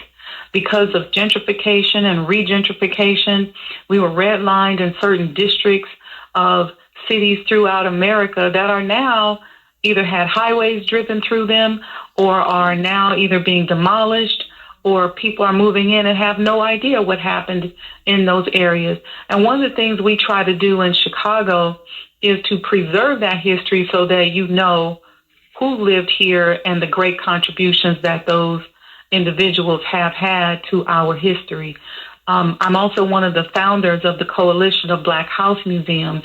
And in that coalition, we, of course, have the Honorable Elijah Muhammad House. We have the Muddy Waters Mojo Museum, Phyllis Wheatley House, the Emmett Till House, Pullman Porter Museum, and a number of different spaces. And our goal is to make sure that Chicago becomes known as the space for preserving Black history, as opposed to being the vortex of violence. That's our goal. Wow. I got one more question, Brother James. One more. This is the last one. Do you know, Sister Sadsta, if the Honorable Elijah Muhammad met with the Reverend Dr. Martin Luther King in that home? Do you know if that was where they met? He did. Yes, he did. They met twice. Wow. At least twice. Okay, wow, great. Okay, Brother James, it's on you, man. Oh, no, you asked folks, but I guess I would ask this, what kind of technology will you be introducing into the display of the house? Because I was thinking about holograms and things like that. Mm-hmm. Thank you for asking that. People expect? Thank you for asking that. The idea of using technology has been at the forefront of the development of the museum. Using technology will allow us to change exhibits so that you'll want to come there, because every time you come there, it'll be something different. So we're using 3D projections where, for example, in the infamous dining room where the table talks were recorded, we can project people down onto the table and recreate some of those scenes. We have some 3D video that we're working on where we can recreate things that happened in different rooms. The second floor is our exhibit space where we're going to be able to change the exhibits around the nation's businesses. You know, it was almost $100 million empire, so it needs to be able to change. And so we're also we have 3 rooms dedicated, most of that second floor, to the mothers of the faithful, because oftentimes women in religion are written out and unpersoned. And so we have a whole host of sisters that contributed mightily to the development of our nation. And so we want to display that and tell the world about the tremendous work of the women in the Nation of Islam as well. So that'll be a different an additional historic point that I think is very important for the image of our young girls and young boys, all the students. You mentioned something that, can you just talk a little bit about how you researched? Because you just mentioned something about, I can't remember what you said, but how different things happen in different rooms. And so we'll talk about your journey in researching how you know this happened in this room and how you know it to be how accurate and all that kind of thing. Sure. There's a number of different processes. We've had many family members that have come and taken tours that we've documented and spent time with. There's just been a lot of reading, a lot of discussing, a lot of going back through history. So there's a lot of history. And so the beautiful thing, though, is that we've had some great contributors in some of our pioneers and family members, especially in that whole aspect of the development of the business empire. We've been able to have some great conversations with people around that. So we're constantly gathering data. We'll never get it done. We'll always be gathering data, always learning. And the goal is to have programs there where people can tune in and hear us I heard you having a conversation here talking about police brutality. Well, there were many conversations at the Honorable Elijah Muhammad's table about police brutality, including a very powerful conversation with Senator Adam Clayton Powell. I think it would be very powerful to have that kind of conversation at the table and to revisit history so that we understand the patterns and we can better strategize for the future. And so those conversations can be called our modern day table talk. We also have a demonstration cooking kitchen because of the Honorable Elijah Muhammad's impact on our diet. You mentioned it earlier in the conversation. Right now, we're losing over 100,000 Black people a year to the risk factors associated with cardiovascular disease that would be controlled and in many cases cured with How to Eat to Live. So diabetes, high blood pressure, hypertension, high cholesterol, smoking. So we want to get in that kitchen and show people how to prepare the meals. Show our people how our kitchen is our pharmacy.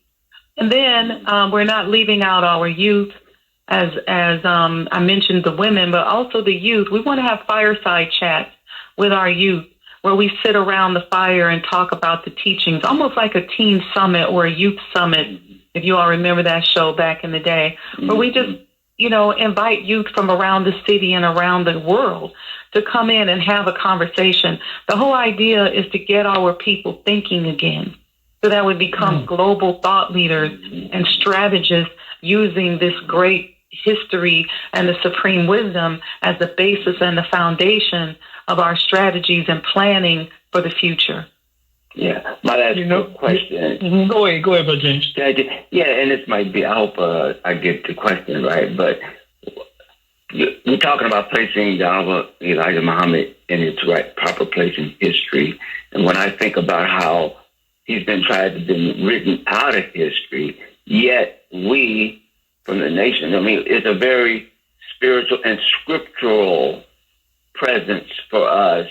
And our people, when they look at scriptural things, they're looking in the past when actually it's prophetic into the future. I guess my question is, I don't even know how to ask it, but how would you talk about the Honorable Elijah Muhammad in as you mentioned a little bit earlier, in his real presence, even beyond he's obviously historical, but he's actually scriptural, and what we're looking at is like, okay, Solomon's castle or all these things we read about in the past, but we're really living it right now, and he's a key figure in what we're reading about. I don't even know if I'm asking the question, but I just want. I understand where you're going. I understand. Give me some feedback. We have a number of partnerships that we're also doing. You almost have to approach this like, you all may or may not know that I taught MGT and GCC orientation class for 7 years at Mosque Mariam. So you almost have to approach it like that. We have a number of partnerships. Like right now, we have a partnership with the University of Illinois and the Princeton Crossroads program, where we are putting together a recorded series called The Messenger's Residence. And the goal of that series is to share the impact of the Honorable Elijah Muhammad in several fields of endeavors, including health, education, law, politics, transformation, so life transformation. So there's a lot of other ways to approach it. The scriptures are very important, and they are the basis from which we stand. But some of our people can't hear that. But what they can hear is, how do I cure myself from diabetes? How do I deal with, my uncontrolled hypertension? How do I eat to live? How do I deal with police brutality? How do I educate my children? So there are common problems that we are facing as a people that we can unite around, and then we'll get to the rest of it and the scriptures, because as America begins to fall and the infrastructure and the government begins to do what it has to do to cushion that fall, our names, our color, our race, people like us, we're not mentioned. So we're going to have to go into strategy and think mode, and we'll get there. Allah is alive and well. And so we just have to take one step towards him, and he comes at us flying. So once we sit down and start having some of these conversations and start dealing with issues straight up, we'll begin to find common ground with one another, and then go from there. There's a lot of people who do nothing during the summer but travel around and go to museums. Well, this is an opportunity for us to be a part of that hospitality industry and share the life-giving work and teachings of the Honorable Elijah Muhammad during that time as well. So that it's a holistic, multi-pronged approach, and it's expanding wider than the scriptures initially. Mm-hmm. Okay. Because I think one of the things, Sister Sajda, is when you look at those accomplishments, it has to make you ask how. Correct. Was all this possible? Exactly. Right? We got about 3 minutes left. I want to give that 3 minutes to you to use however you wish.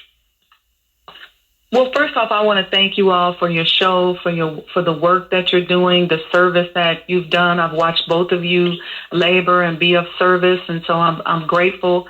We all have our piece of the puzzle that we have to, put in place, and so I'm grateful and honored by both of your presence as comrades and fellow soldiers. I want to thank any and everybody who's been supportive, who have said, well, hey, maybe I don't have money, maybe I don't have time, but I have a prayer, I have amazing thoughts. I can't even think about this project without the great guidance of the Honorable Minister Louis Farrakhan. He has, just been remarkable for me through this project, giving me access to him, allowing me to have conversations with him, to talk to him, teaching me, molding me, helping me become who I need to be so that I can, be the vessel that some of these resources need to come through. So I'm just so grateful, so grateful for him. And I'm grateful for his love of the Honorable Elijah Muhammad, because were it not, I would not have had the motivation to do this and to walk into this great honor of being able to preserve the home of the Honorable Elijah Muhammad. And then, Allah is ever so wise, and I'm so grateful for Master Farrakhan Muhammad for interfering in our lives that I would just be remiss by not saying thank you to the three of them and honoring them and just letting them know and the world know how much I love them and how much I'm honored by the presence of brothers like yourself and sisters who are soldiering to support them. Yes, ma'am. Well, sister, we certainly want to be of support. And by the three she's talking about, brothers and sisters, that's why you got to tune in. And I think that's why, Brother James, they need to come out on Sunday to that meeting you mentioned earlier. And we'll mention that again. Yeah. At 2:00. We'll mention that again. But October 7th was the birth anniversary of the Honorable Elijah Muhammad, which sparked this segment and this conversation. Sister Sajda, once again, give us the information about how and where we should go to be able to support you in this great project. Yes, sir. Thank you so much. All you have to do is go to supportsajdahouse.com. That's the word support, and then SAJDAHHOUSE.com. Very good. And like I said, brothers and sisters, we'll have some stuff on the website. Inshallah, we'll get it up tomorrow. The other thing that we like to do, Sister Sajda, if you give us some information, we can write a script, or if you've got something that you would like to be said, we want to take that and work it into a 30-second commercial that we will run free to help promote this great project. And by it being 30 seconds, that's something you can also distribute very easily. Yes, and Brother James, we got the man with the golden voice for that, not me. Yes, sir. We got the man with the golden voice. That's right. Brother BJ. The Brother BJ. Sister Sajda, thank you. Yes, sir. Again, let's stay in touch. And we're at your service. Just give us a call, but you're doing a great and noble work. Brothers and sisters, this is an example of the teachings of the Honorable Elijah Muhammad. Right. Love, faith, and works, and the nation would not be what it is today without the women in Islam. That's right. Would not be. Would not be. So we not them other folks. We not them other folks at all. Sister Sajda, thank you. Assalamu alaikum. Thank you. Wa alaikum salam. Wa alaikum salam. All right, y'all. All right, y'all. This is Straight Words on WVON AM 1690. We're going to take a break. We're going to come back in our final hour, and we're looking forward to continuing great conversations with Brian E. Muhammad of Final Call. So keep it locked where you at and come on back now. Don't go nowhere. This is WVON AM 1690. The talk of Chicago and the voice of the nation is 1690 WVON, Berwyn, Chicago.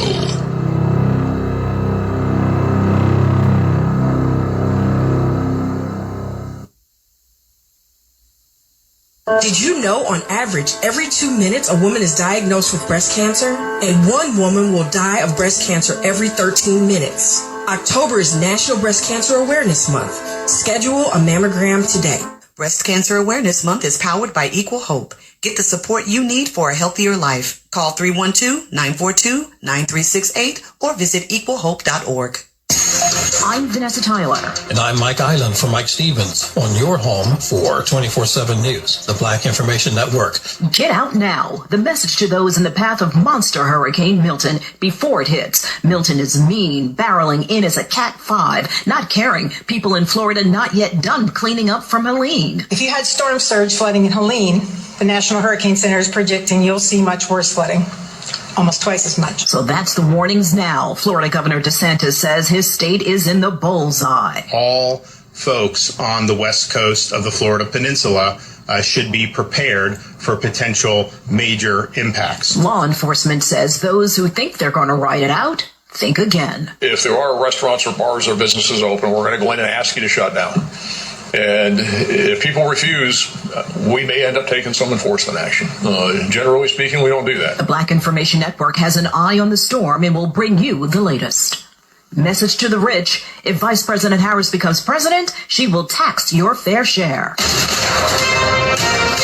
Well, one of the things is I'm going to make sure that the richest among us who can afford it pay their fair share in taxes. Harris says that is how she will pay for her economic plan. The vice president on a media blitz appeared on 60 Minutes, where she pushed for American investment in small businesses. Trump used the weekend to criticize Vice President Harris on the administration's hurricane response, while Trump came under fire for spreading misinformation about FEMA funds for victims of Hurricane Helene. This is the worst response to a storm or a catastrophe or a hurricane that we've ever seen, ever. Both candidates remembered the one-year anniversary of the Hamas attack on Israel. Trump held a remembrance event at his golf course. Vice President Harris and Second Gentleman Doug Emhoff appeared at an event in Washington, D.C. I will never forget October 7, and the world must never forget. Perceptions of young people sitting out this election are no longer true. They are planning to cast their ballots, and a poll points to Kamala Harris for their enthusiasm. Since she came into the race, the percentage of young black voters under 30 increased by 15%. The Washington Post Ipsos poll finds a large majority of young people saying they are absolutely certain to vote. That's up since April, when President Biden was at the top of the ticket. Since many of us are not, we can at least count other people's money. A list of the top black billionaires is out. There are the usual suspects: Oprah, Tyler Perry, Michael Jordan, Robert Smith, David Stewart, among them. But here's a name you may not know: Tope Awotona, founder and CEO of Calendly, that super convenient scheduling app. He was born in Nigeria, but he and his parents moved to America, where he became a U.S. citizen. After several failed businesses, he was working at a company and had a hard time trying to coordinate the times with others for a meeting. So he saw a need, emptied out his 401k and bank accounts, something he says is not a good idea.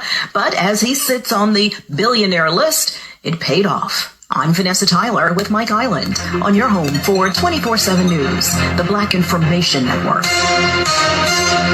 Hi, it's Tavis Smiley, inviting you to join me weeknights, 6 to 9 p.m. right here on WVON. I'll bring a national perspective to all things happening in Black America. It's talk the way you like it, and it's why America is listening. It's the legendary Tavis Smiley, weeknights at 6 p.m.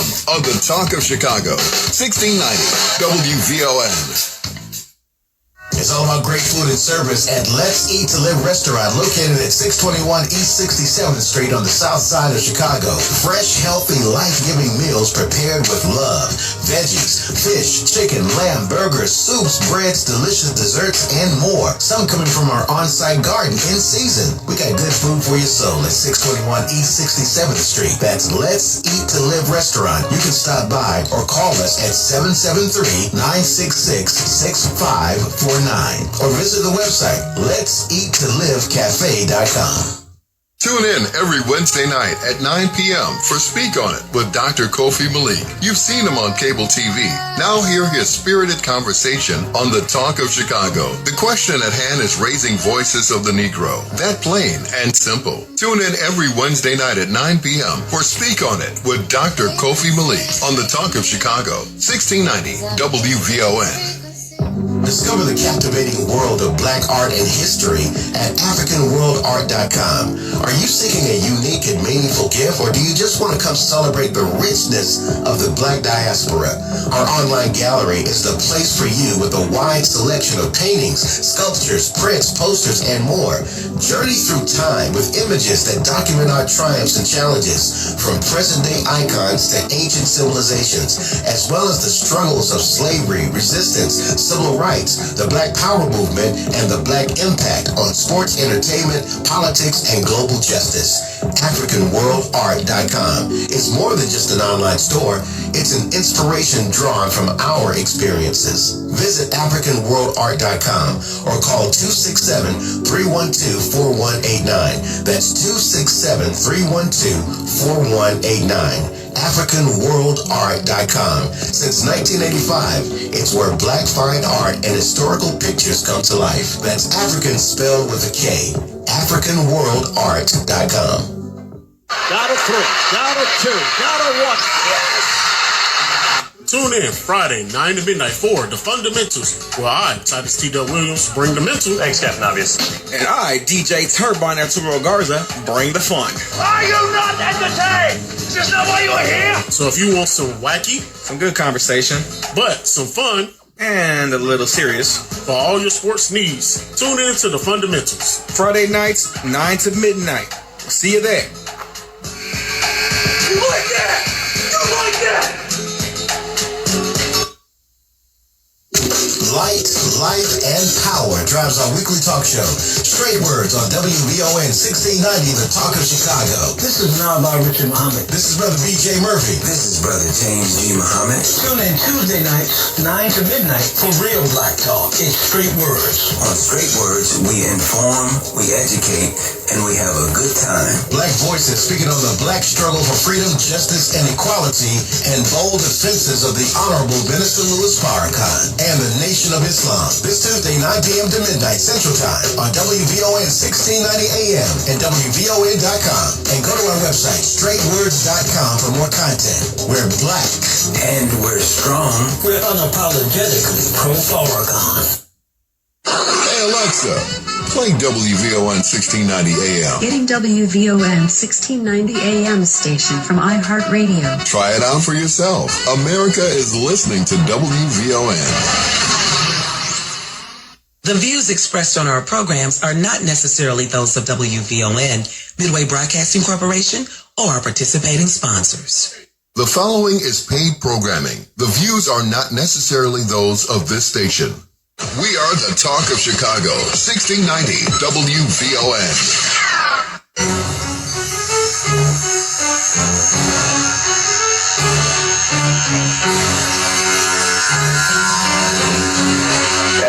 That's right. You got the right station. This is Straight Words with Naba Richard Muhammad, Brother B.J. Murphy, and yours truly, James C. Muhammad. Brother B.J., the golden voice of this program, is not with us today, but he's with us in spirit, and we're praying for our brother and our family over on the East Coast in the Carolinas who got hit with Hurricane Helene. And we're praying for our brothers and sisters down in Florida who are about to get hit by Hurricane Milton. And we're praying that you're listening to this show and heeding the voice of the Honorable Minister Louis Farrakhan, who has been warning us about what is going on right now with regard to the natural disasters that are occurring in this country. So right now we want to get into hour 3. We welcome you go to straightwords.com in order to help to contribute to keep this show on the air. Brother Naba is always looking into his Cash App, his Zelle, his tell me what all are they, bro? Looking for those receipts, Cash App, receipts coming. Cash App, Zelle, Apple Cash. We take everything except food stamps because that's illegal, and we are not criminals. We're not criminals. So what we got going, Brother Naba? Oh, let me mention this, Brother Naba. If you have not heard already, if you haven't gotten your seat already, you better be at the mosque on Sunday, October the 13th. And it's at a different time. It's at 2 p.m. because there's going to be some answers given and some insight given to the question that's on everybody's mind, and that's this upcoming election with the candidates who are in the collection. But the question is, atonement and repentance. Who of the presidential candidates can save the lives of the people of America from the wrath of God? Student Minister Ismail Muhammad will be delivering that message with direct instructions from the Honorable Minister Louis Farrakhan. So you don't want to miss it. That's 2 p.m. this Sunday. Brother Naba, you got your seat already? Man, I think I'm at in the house. Give the people the name and the address to the place so they real clear on where to come. NOI.org is the website. 7351 Stony Island Avenue is the address. It's the building. It's the beautiful building with the star and crescent on top. So if you're driving by 74th and Stony, you'll see a building with a star and crescent. That's the mosque. That's the Center for Re-Education and Retraining of the Black man and woman in America. And we need to be retrained because most of what we've been taught, we operate on what we've been taught, and most of that has been misinformation to us as a people. Yep. So 7351 Stony Island, 2 o'clock Sunday. Be there or beat us there. Go ahead, brother. That's right. Hey, brothers and sisters, and again, NOI.org if you're in a different part of the country. But I think, you should take a nice trip to Chicago to see this beautiful mosque that's dedicated to you. If you're not a quote-unquote Muslim, you invited. You invited, man. I want to know, Brother Naba, is there a presidential candidate that can save the people of America from the wrath of God? I'm interested in that question. I guess we're going to find out what the standard is on Sunday, right? I think 2 p.m., right? Central, is that right? 2 p.m. Central, that is right. 2 p.m. Central. And what's the date again? October 13th. That's this coming Sunday. This Sunday, October 13th. Now, we're trying to give you all the information so you can be there. Thank you, Brother Editor. So we are blessed to bring into the conversation, Final Call staff writer Brian E. Muhammad. And I guess we're going to talk about global affairs. But, Brother Brian, are you in here with us now? I'm right here, brother. I'm right here. Well, thank you for holding on and coming in. Look, let me ask you a question. We've been talking about the Honorable Elijah Muhammad and his impact, and you were someone who was dealt on the international scene. Yeah. Do you have any thoughts about the global, because we've talked about him mainly in the domestic context tonight. Right. Do you have any thoughts on what his contribution to the international arena or to the world, what that means or what it's about? Any thoughts?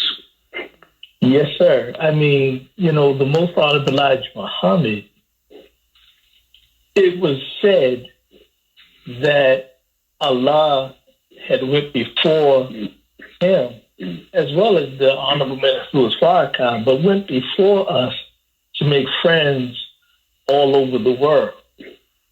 And that was absolutely the truth. The Honorable Elijah Muhammad's impact, a lot of people don't know, as y'all were talking about the home of the Honorable Elijah Muhammad in the last segment, that not only did he meet civil rights leaders, and others, leaders of our liberation struggle, even in that home. He also met with global figures, people who have traveled from Africa, people who traveled from the Middle East, scholars of Islam, that met with him at his table regularly. Right. And, you know, in fact, there was a certain man who worked for a foundation that was, you know, they were responsible for distribution of Islamic literature throughout the world. His name was Ibrahim Izzadin. And he was a big figure. He was Egyptian, but he spent most of his life living in the United Arab Emirates. And, you know, he was the one that put out the book 40 Hadiths. That people of the same name, but this particular one was pretty prominent within the United States. And I had a chance to meet with him I didn't meet with him like a meeting, but there was a meeting that he had with Brother Abdul Akbar Muhammad, who I was traveling with at the time, and we went to see him. And he referred to the Honorable Elijah Muhammad as his friend. And he talked about how he used to be at the table of the Honorable Elijah Muhammad on a regular basis, you know. And so things of that nature. We know that in the mid-50s, going into the late 50s, the relationship that the Honorable Elijah Muhammad had with Gamal Abdel Nasser of Egypt, you know, and it was reputed that President Nasser offered the Most Honorable Elijah Muhammad to come and stay in Egypt. He would put him up, they would provide a home for him there, and he told him that you would be more successful if you can come and teach the people of Egypt and work with the people of Africa, you know, with a base in Egypt. You know, and of course, the Most Honorable Elijah Muhammad turned that down because his work was the resurrection of his people in earth. But he had a influential presence again on the world stage, and you know, people who were critical of the Nation of Islam, whether it was other Muslim groups that was critical. And what I found traveling, brothers, is that those who were critical, you did not really find in the Muslim world. You know, the criticism came from other groups within the United States. Wow. And it was mostly our own people who were in Islam. I'm talking about other black people who were in Islam. And what I come to find is that some who had an opportunity to travel themselves, many of the things that they were saying was not really based on a disagreement of interpretation of religion, but it was envy and jealousy because of the kind of influence that the Honorable Elijah Muhammad exercised in the Muslim world. Because the Muslim world, they really didn't reject him as people would claim. They didn't understand his methodology in terms of raising his people with the faith of Islam, but it was not based in necessarily what you call religious interpretation or disagreement along those lines. They saw what he was doing. They saw that he was being successful, but they did not understand the his methodology and the way that he went. You see? But he had tremendous influence internationally and globally. I think not to mention, Brother Brian, his publication Muhammad Speaks. Brother. And its broad coverage of anti-colonial movements, liberation movements, around the country and Africa, Asia, Caribbean, you name it. Muhammad Speaks brought those struggles like right to our doors, and I can bear witness just traveling with the Honorable Minister Louis Farrakhan to Iran a few years ago. And I wasn't even in, I'll say the major meetings, but the meetings that I was in, one in particular, at this think tank, which was led by Mr. I think Ali Valetti is his name. He's a former foreign minister, and he ran for president in Iran. Y'all do know that Iran elects its president, right? So, don't let the white man don't let the white man who is blocking your right to vote. Right. You hear me? And keep blocking your right to vote. Don't listen to him. Learn about these things. But powerful moments, brother. And the minister spoke. Wow. And I said he talked to these people, this huge conference room, whose conference table. Yeah. He talked to those people like he was talking to people at 4855 South Woodlawn, the National House of the Nation of Islam. And he said to them, brother, in this meeting, we believe that the great Mahdi has made his appearance in North America. We know him as Master Muhammad. He said it just like that. In Iran. In the midst of everybody. Then he said, we believe that he has raised the Honorable Elijah Muhammad to the position of Al-Masih or Messiah. Ain't nobody run out the room talking about a stop the law. This is crazy. Boy, they sat there and they really got taught. And I'm sure, Brother James, you've seen the same thing traveling with him, Yes, sir. Yes, sir. Yeah. But see, what you're raising is more proof, because the Honorable Minister Louis Farrakhan, when you see him on the world stage, he never changed his language where he had one point of view for those over there and a different point of view from those over here, and what got lost in the sauce was the Most Honorable Elijah Muhammad. No, he went in his representation of the Most Honorable Elijah Muhammad and the integrity of the Honorable Elijah Muhammad. In the same way that the Honorable Elijah Muhammad kindly turned President Nasser down, for the sake of the mission that God put him on, it's the same integrity that the minister travels around the world with.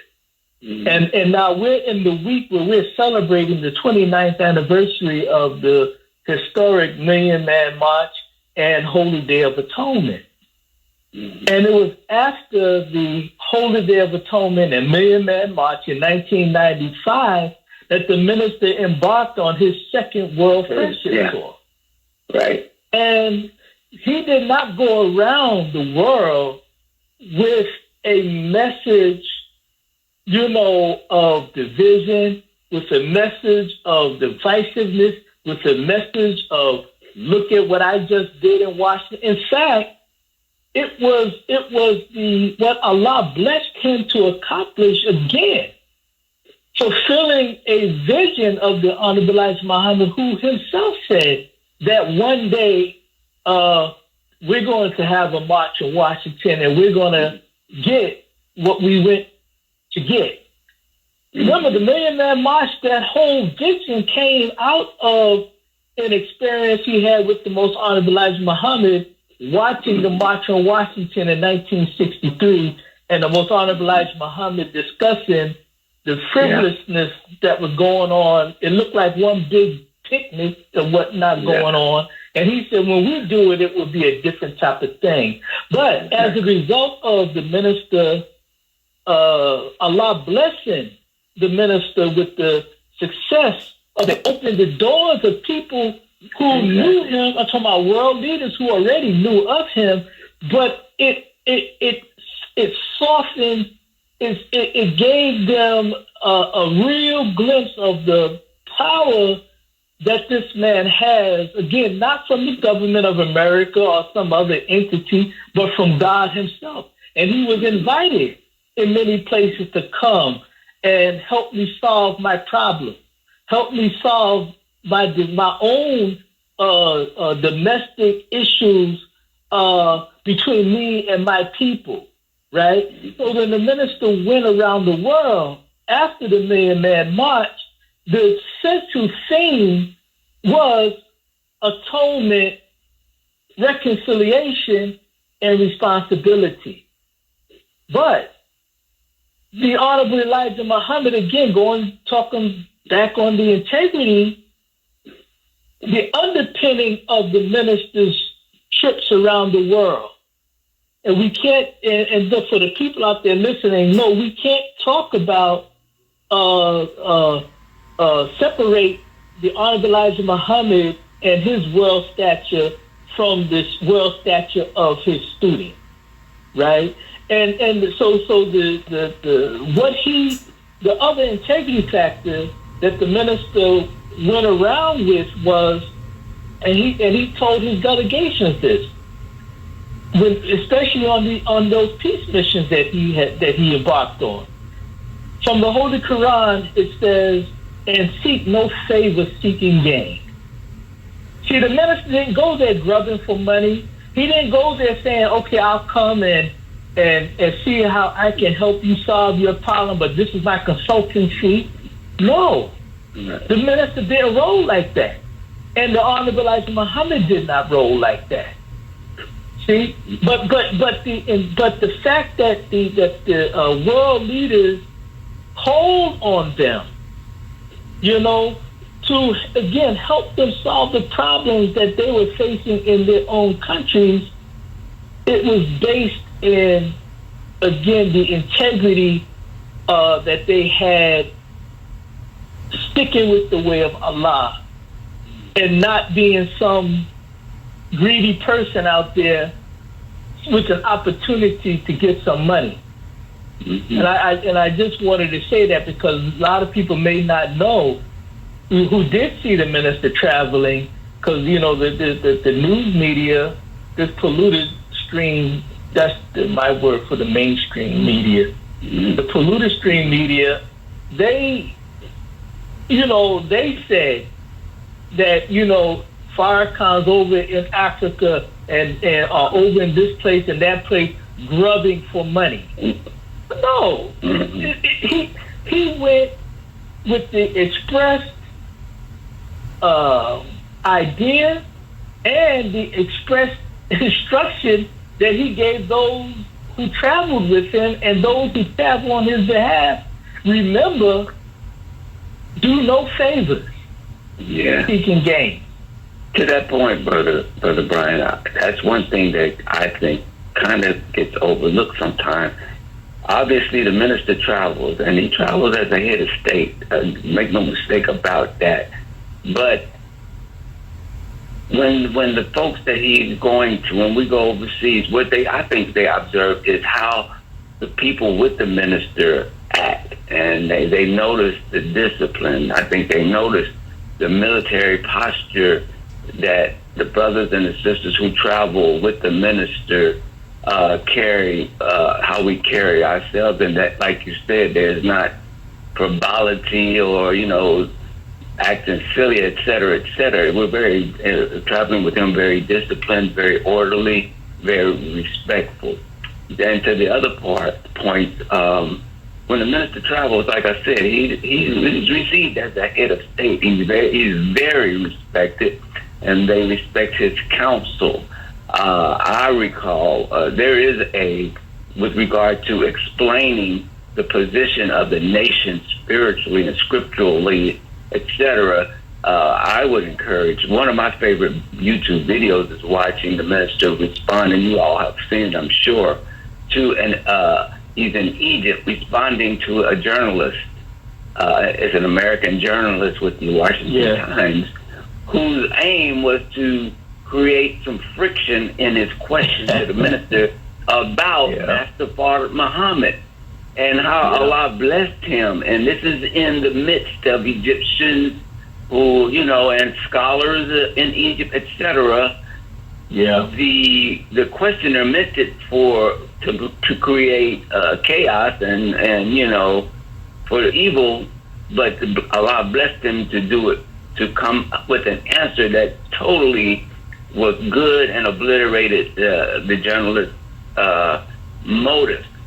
So I will mention too, as you mentioned, the world tour. Everywhere we travel, it was amazing, but I particularly remember in Sudan, in a room, watching, I think it was just a video of the Million Man March scene. And the president was there, and his brother-in-law, I think he was in the government as well. It was Bashir and Turabi. And the word was, hey, there didn't even need to be any words spoken. Just the image spoke thousands of words.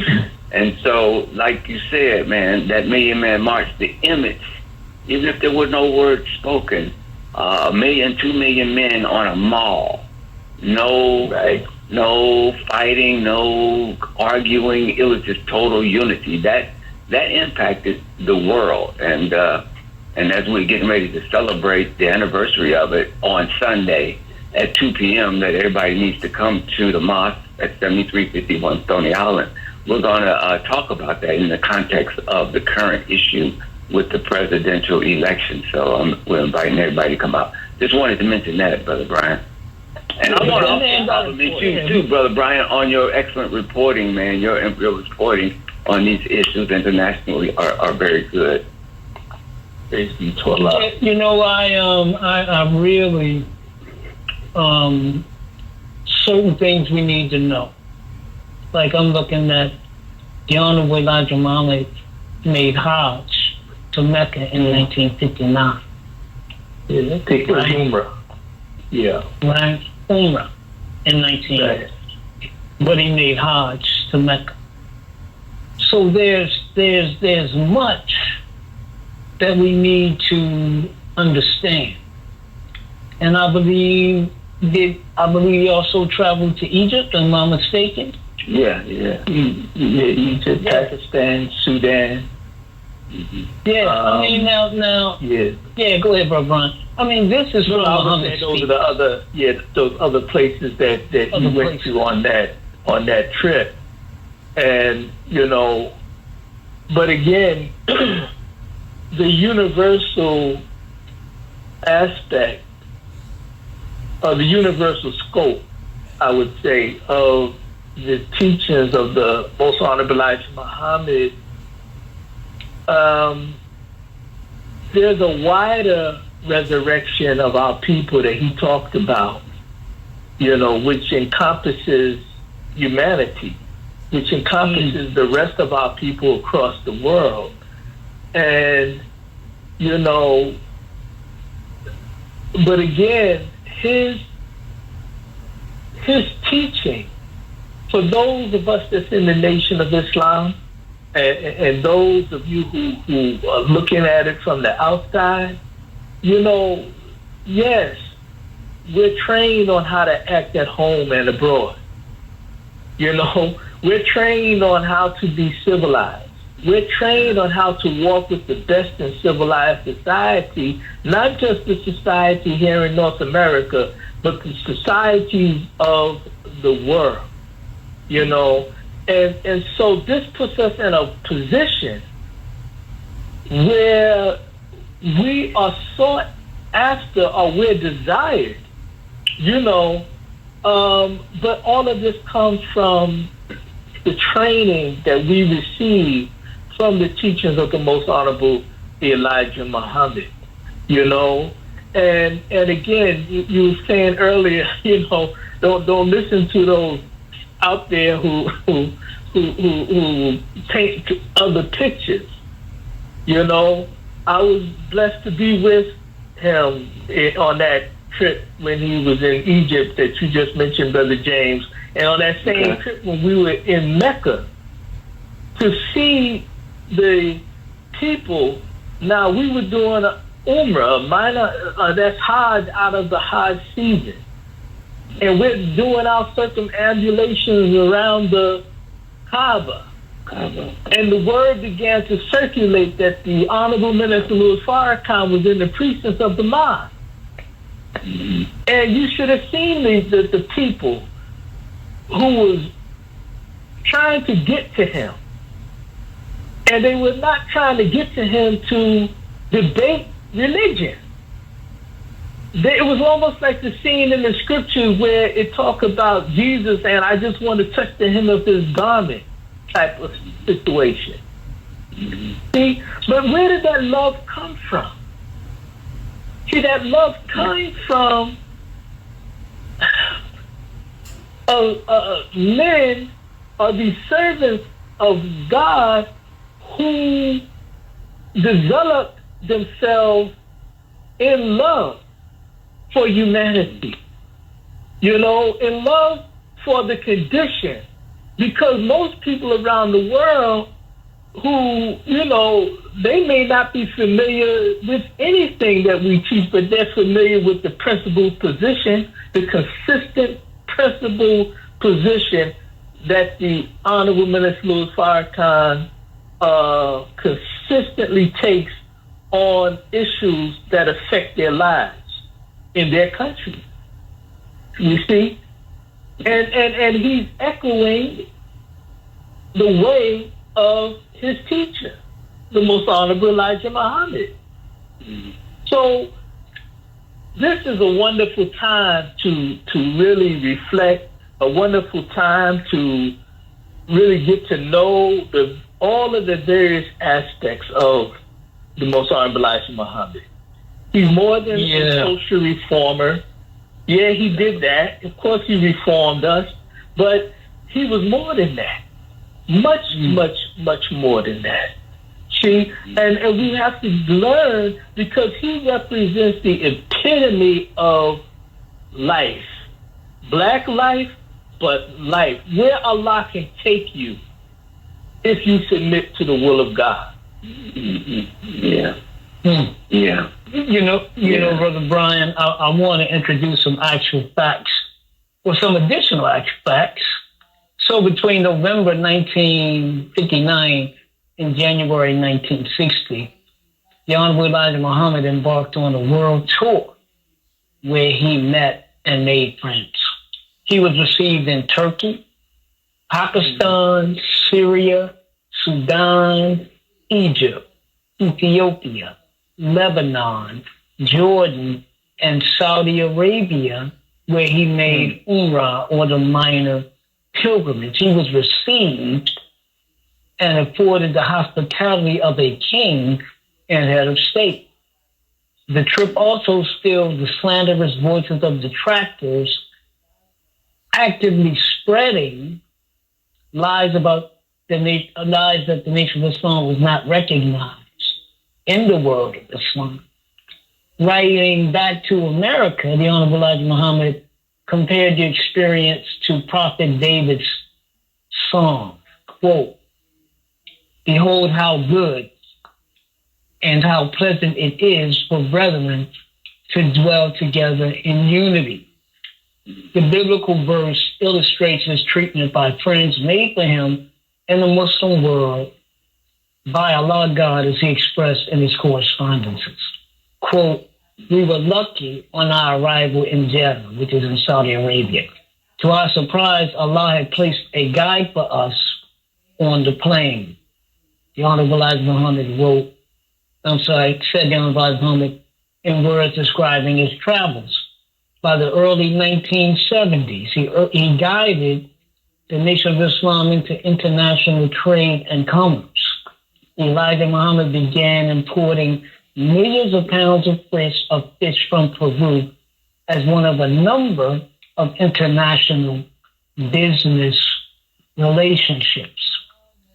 His international influence attracted relationships during the 1950s and 1960s, when many African nations were breaking the yoke of colonialism. As African nations were winning liberation, they obtained membership in the United Nations in New York City, where they formed bonds with Elijah Muhammad's representative, through Minister Malcolm X and later Minister Louis Farrakhan. Ambassadors and leaders interacted with the Nation of Islam. But James, guess who wrote that information I was just reading from? It's either Nahba Richard Muhammad or Askia Muhammad. No, man, that's Brian E. Muhammad, baby. That was Brian. Oh, man. Brian E. Muhammad, baby. I was going to say Brian. I'm saying, boy. I'm sitting here listening. I'm saying, you sound familiar. Yeah, man. That's Brother Brian now. That's a great writer there, brother. Brother, I'm telling you, so that's why y'all need to get to the final call, man. I know, man. And get what you need, man. His articles are very, very good, man. Very good. Now, let me read this last one. From 1960, this is again by Brian E. Muhammad, who we happen to have on the line. From 1961 to 1975, the Muhammad Speaks newspaper also played an important role of propelling Elijah Muhammad and his mission and work globally. Affixed to every edition of the Muhammad Speaks was a masthead depicting the outstretched hand of the black man in the Western Hemisphere, clasping the outstretched hand of the black man in the Eastern Hemisphere. This illustrated the mind and mission of the Honorable Elijah Muhammad to unite black people worldwide. And the other thing, brothers and sisters, let me close with this last one here. Well, I got two more. Quote, his redefining blackness to include brown, red, and yellow people made us to see ourselves as citizens of the world, explained Demetrius Muhammad. Abdul Akbar Muhammad agreed the paper Muhammad Speaks was an important factor in Elijah Muhammad's global impact. Muhammad Speaks was responsible for the international thrust of the Honorable Elijah Muhammad, he said. The paper circulated all over the world. Now, you also had, as you have today, followers of the Honorable Elijah Muhammad, and they weren't just in America. Is that right, Brother Brian? Oh, that's correct. I know we had mosques like in the Caribbean. Sure. I believe we had believers in Jamaica. I believe in Guyana. South America, Guyana, that's right. You know, and in Belize, in fact. Belize, that's what I was thinking, Yeah. So when we, go ahead, Brother Brown. Oh, no, I was going to say, and even in those days, we had representation in London. We did have representation in Africa, in Ghana, in fact. The first work didn't start in the 80s. There was some representation there as well. And all of this went because people who became familiar with the Nation of Islam, either African brothers and sisters who were going to school here, and they learned of the Nation of Islam and learned of the Most Honorable Elijah Muhammad. And again, some of these people actually sat at the table with the Honorable Elijah Muhammad as well, and then some went back home to become, great leaders within their own countries and their own societies. And this was the influence. Yeah, and you talk about influence. And Brother James, I don't know, were you on a trip when the minister went to Australia and there was a crowd kind of gathering around his bus, I believe, that he was on? And somebody held up a copy of message to the black man in Australia. Australia. Yeah, that was Australia. Yeah, that was on his third World Friendship Tour. Yeah. Yeah. Now, I wasn't. Yeah, go ahead. I wasn't in Australia. What happened with me on that trip? When he came back on the second World Friendship Tour, there was such harassment. In terms of the plane and his luggage, and they made him. I think that was the trip where they made him land in Hawaii, and they, emptied the plane, and it was just one big harassment. But anyway, on the third one, we got to Korea, and the men and men. They gave just so many gifts along the way that four of us. Including the minister, our luggage, and all these gifts that began to accumulate. And so we got to Korea, and we sent,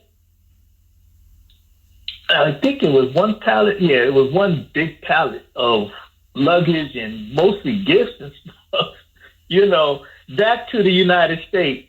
And somebody had to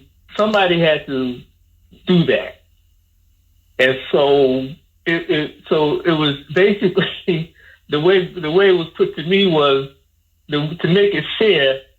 They pulled one person from each person's staff, so to speak, right? Mm-hmm. So Brother Akbar only had me. So of course I had to leave. And one of the brothers on the E team came back with me, and the sister emeritus, Captain Emeritus Karima Muhammad, who was traveling there helping Mother Khadija and of course Mother Tanetta. She came back, so the three of us came back while the rest of the delegation left Korea and went on to the rest of that trip, which included Australia and Indonesia and a few other places, And to be honest with you, Brother Nava, of course, we're soldiers, right? But at first I was a little disappointed because all of the countries that he went after South Korea was countries that I've never been to. So I was like, but you hear and obey. That's the strength of the Nation of Islam. We don't sit around and cry about it. We fulfill our responsibility, our assignment, and make whatever happen. And so that's what happened there. But that was in Australia where that brother had. Yeah, Brother Brian, that scene you just described happened on the second tour, the one we went to, and we actually went all the way around, circumnavigated the earth. We did go to Hawaii before we came back to the States, but the part where you talked about all of the gifts, we had to, when we stopped in, I think it was one that probably was Ghana or something, they had to take everything off the plane and put it on a tarmac because there was so many gifts, and figure out how to, put it back on, or I don't know if they sent some stuff. Oh yeah, but that may have happened. Oh no, don't get me wrong, Brother James, that happened.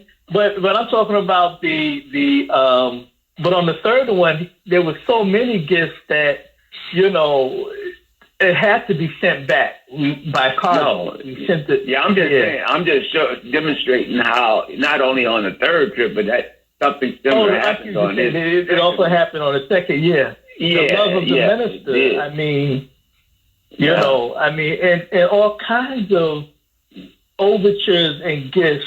You know, in the country of Mali when he was given that ram. I mean, you know, of course, obviously we couldn't take that on the plane, but he was given a horse in Nigeria. In Nigeria, that's right. Yeah. See, all of these things. See, but this demonstrates the love and appreciation that they have for the Honorable Minister Louis Farrakhan.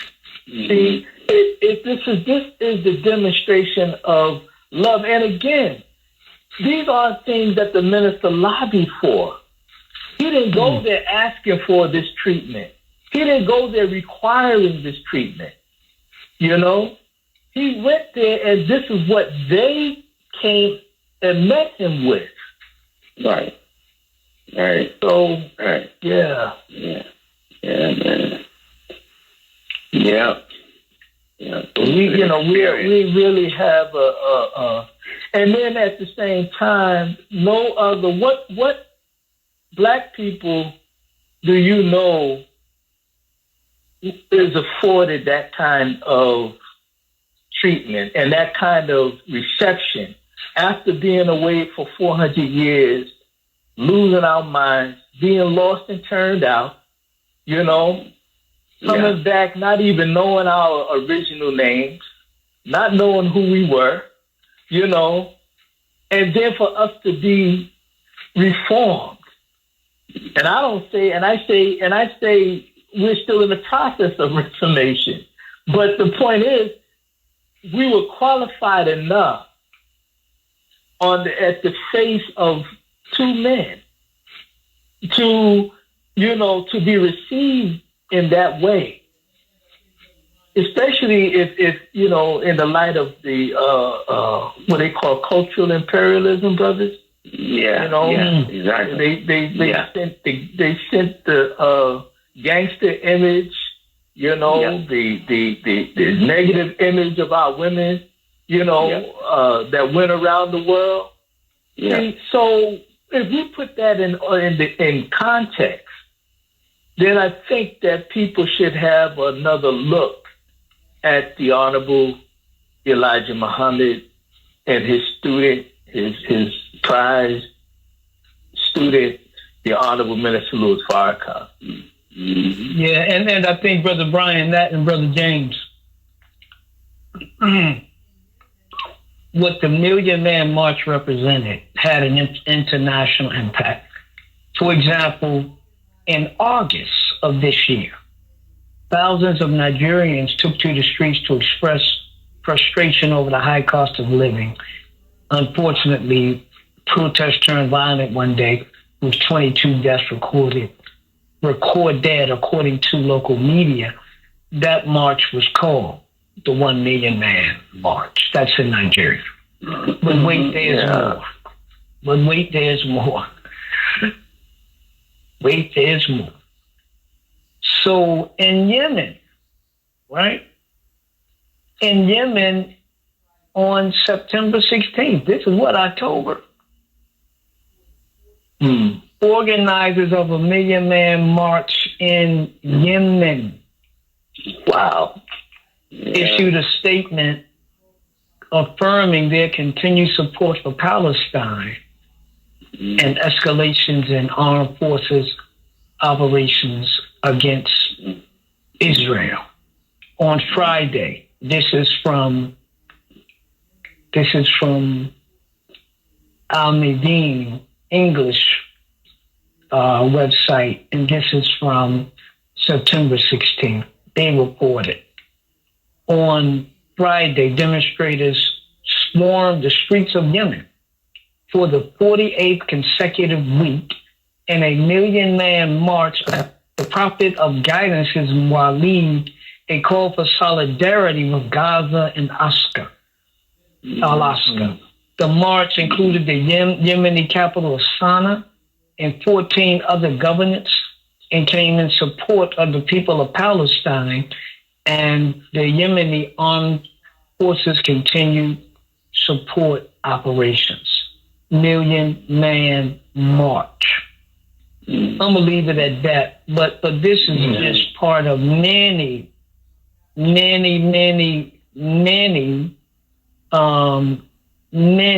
know, that have been impacted by this vision of black men. Then, of course, we've had the Nation of Islam's relationship with the late brother Muammar Gaddafi. Oh yeah, and how that functions. Yeah. You know, and I think just by I say it like this, and then because we got about 4 minutes left. I'm gonna take 30 seconds. Then I'm gonna let y'all have it. Man, I've been blessed to go to Ghana, South Africa, Algeria, Western Sahara, Trinidad, Jamaica, Haiti, Ghana. I think I said Ghana already. Everywhere I went, I felt at home because I didn't go as an American. I went as the original black man among my people. That's what the Honorable Elijah Muhammad teaching gives you. Exactly. Yeah. Yeah, it's a blessing, brother. I mean, just the respect that you get just being a representative of the nation. You know, it just comes with it. If you're a representative, you just, before you open your mouth, you're offered respect. Now, from that point on, it's up to you to make sure you maintain it. But the honor and respect you get it carte blanche, at least at the inception, because of the reputation of the nation and the respect of the minister around the world, man. There's no doubt about that. No doubt about that. That's a fact. You know, and if we, you know, maintain that posture, then we will gain so much for our people. You know, all the business that people want to do around the world, all of the various opportunities that are there. And what gets in the way oftentimes is that, you know, is integrity. And you know, and if we maintain what we were given, what we were taught, the way of a Muslim, you know, the way of the Most Honorable Elijah Muhammad and the Honorable Minister Louis Farrakhan, trust me, doors will open for you. Exactly. You know, the doors will open for you, and you will be successful because there will be a trust factor that's there because they know that you're not here like everybody else who had come before you to find a way to hustle and beat and rob. Right. So, you know, it's amazing. I you know, and I've been blessed to see a lot of things and a lot of people around the world, a lot of countries, you know, but I know that none of it would have happened if it was not that I accepted the teachings of the Most Honorable Elijah Muhammad. You know, it just would not have happened. Yeah. And if I did some traveling, it would not have been like what we've done by Allah's permission. So, no doubt. Yeah. No doubt. Brother Brian, thank you for coming on. Tell the people how to follow and keep up with you. And you can always go to finalcall.com and get his writing. You need to do that too, because he's had some major pieces the last few weeks. Yeah, I appreciate that. And of course, I'm on the X platform at Global Peaks, and that's spelled Global P-E. Did I say two E's? P-E-E-K-S, Global Peaks. And on Facebook, I'm still over there at Brian.E.Muhammad. All right. Well, Brother Brian, thank you, man. We appreciate you for sharing your knowledge and your writing and your wisdom. We have to have you back again where we will talk more about global affairs, but we were actually doing that. Assalamu alaikum. Wa alaikum salam. Thank you. Wa alaikum salam. And happy Brother James. Everybody. Thank you. Yes, sir. Happy holy day to you. Brother James, we have come to the end. Now, look, y'all do this now. Go to straightwords.com. We got Zelle, Cash App, and we got PayPal. And you can text 312-480-9775. 312-480-9775. And we will tell you how to donate. But go to straightwords.com. Zelle, Cash App, PayPal, it's all there. So, Brother James, thank you for a wonderful evening. Brothers and sisters, thank you all for tuning in. This is Straight Words, the Naba Richard Muhammad, and you've been listening to the great editor, Brother James G. Muhammad. So look, y'all, follow us on Spotify and follow us on YouTube. We're out of here. Inshallah, we hear from you next week. Follow the minister. Follow the minister. Assalamu alaikum. Wa alaikum salam.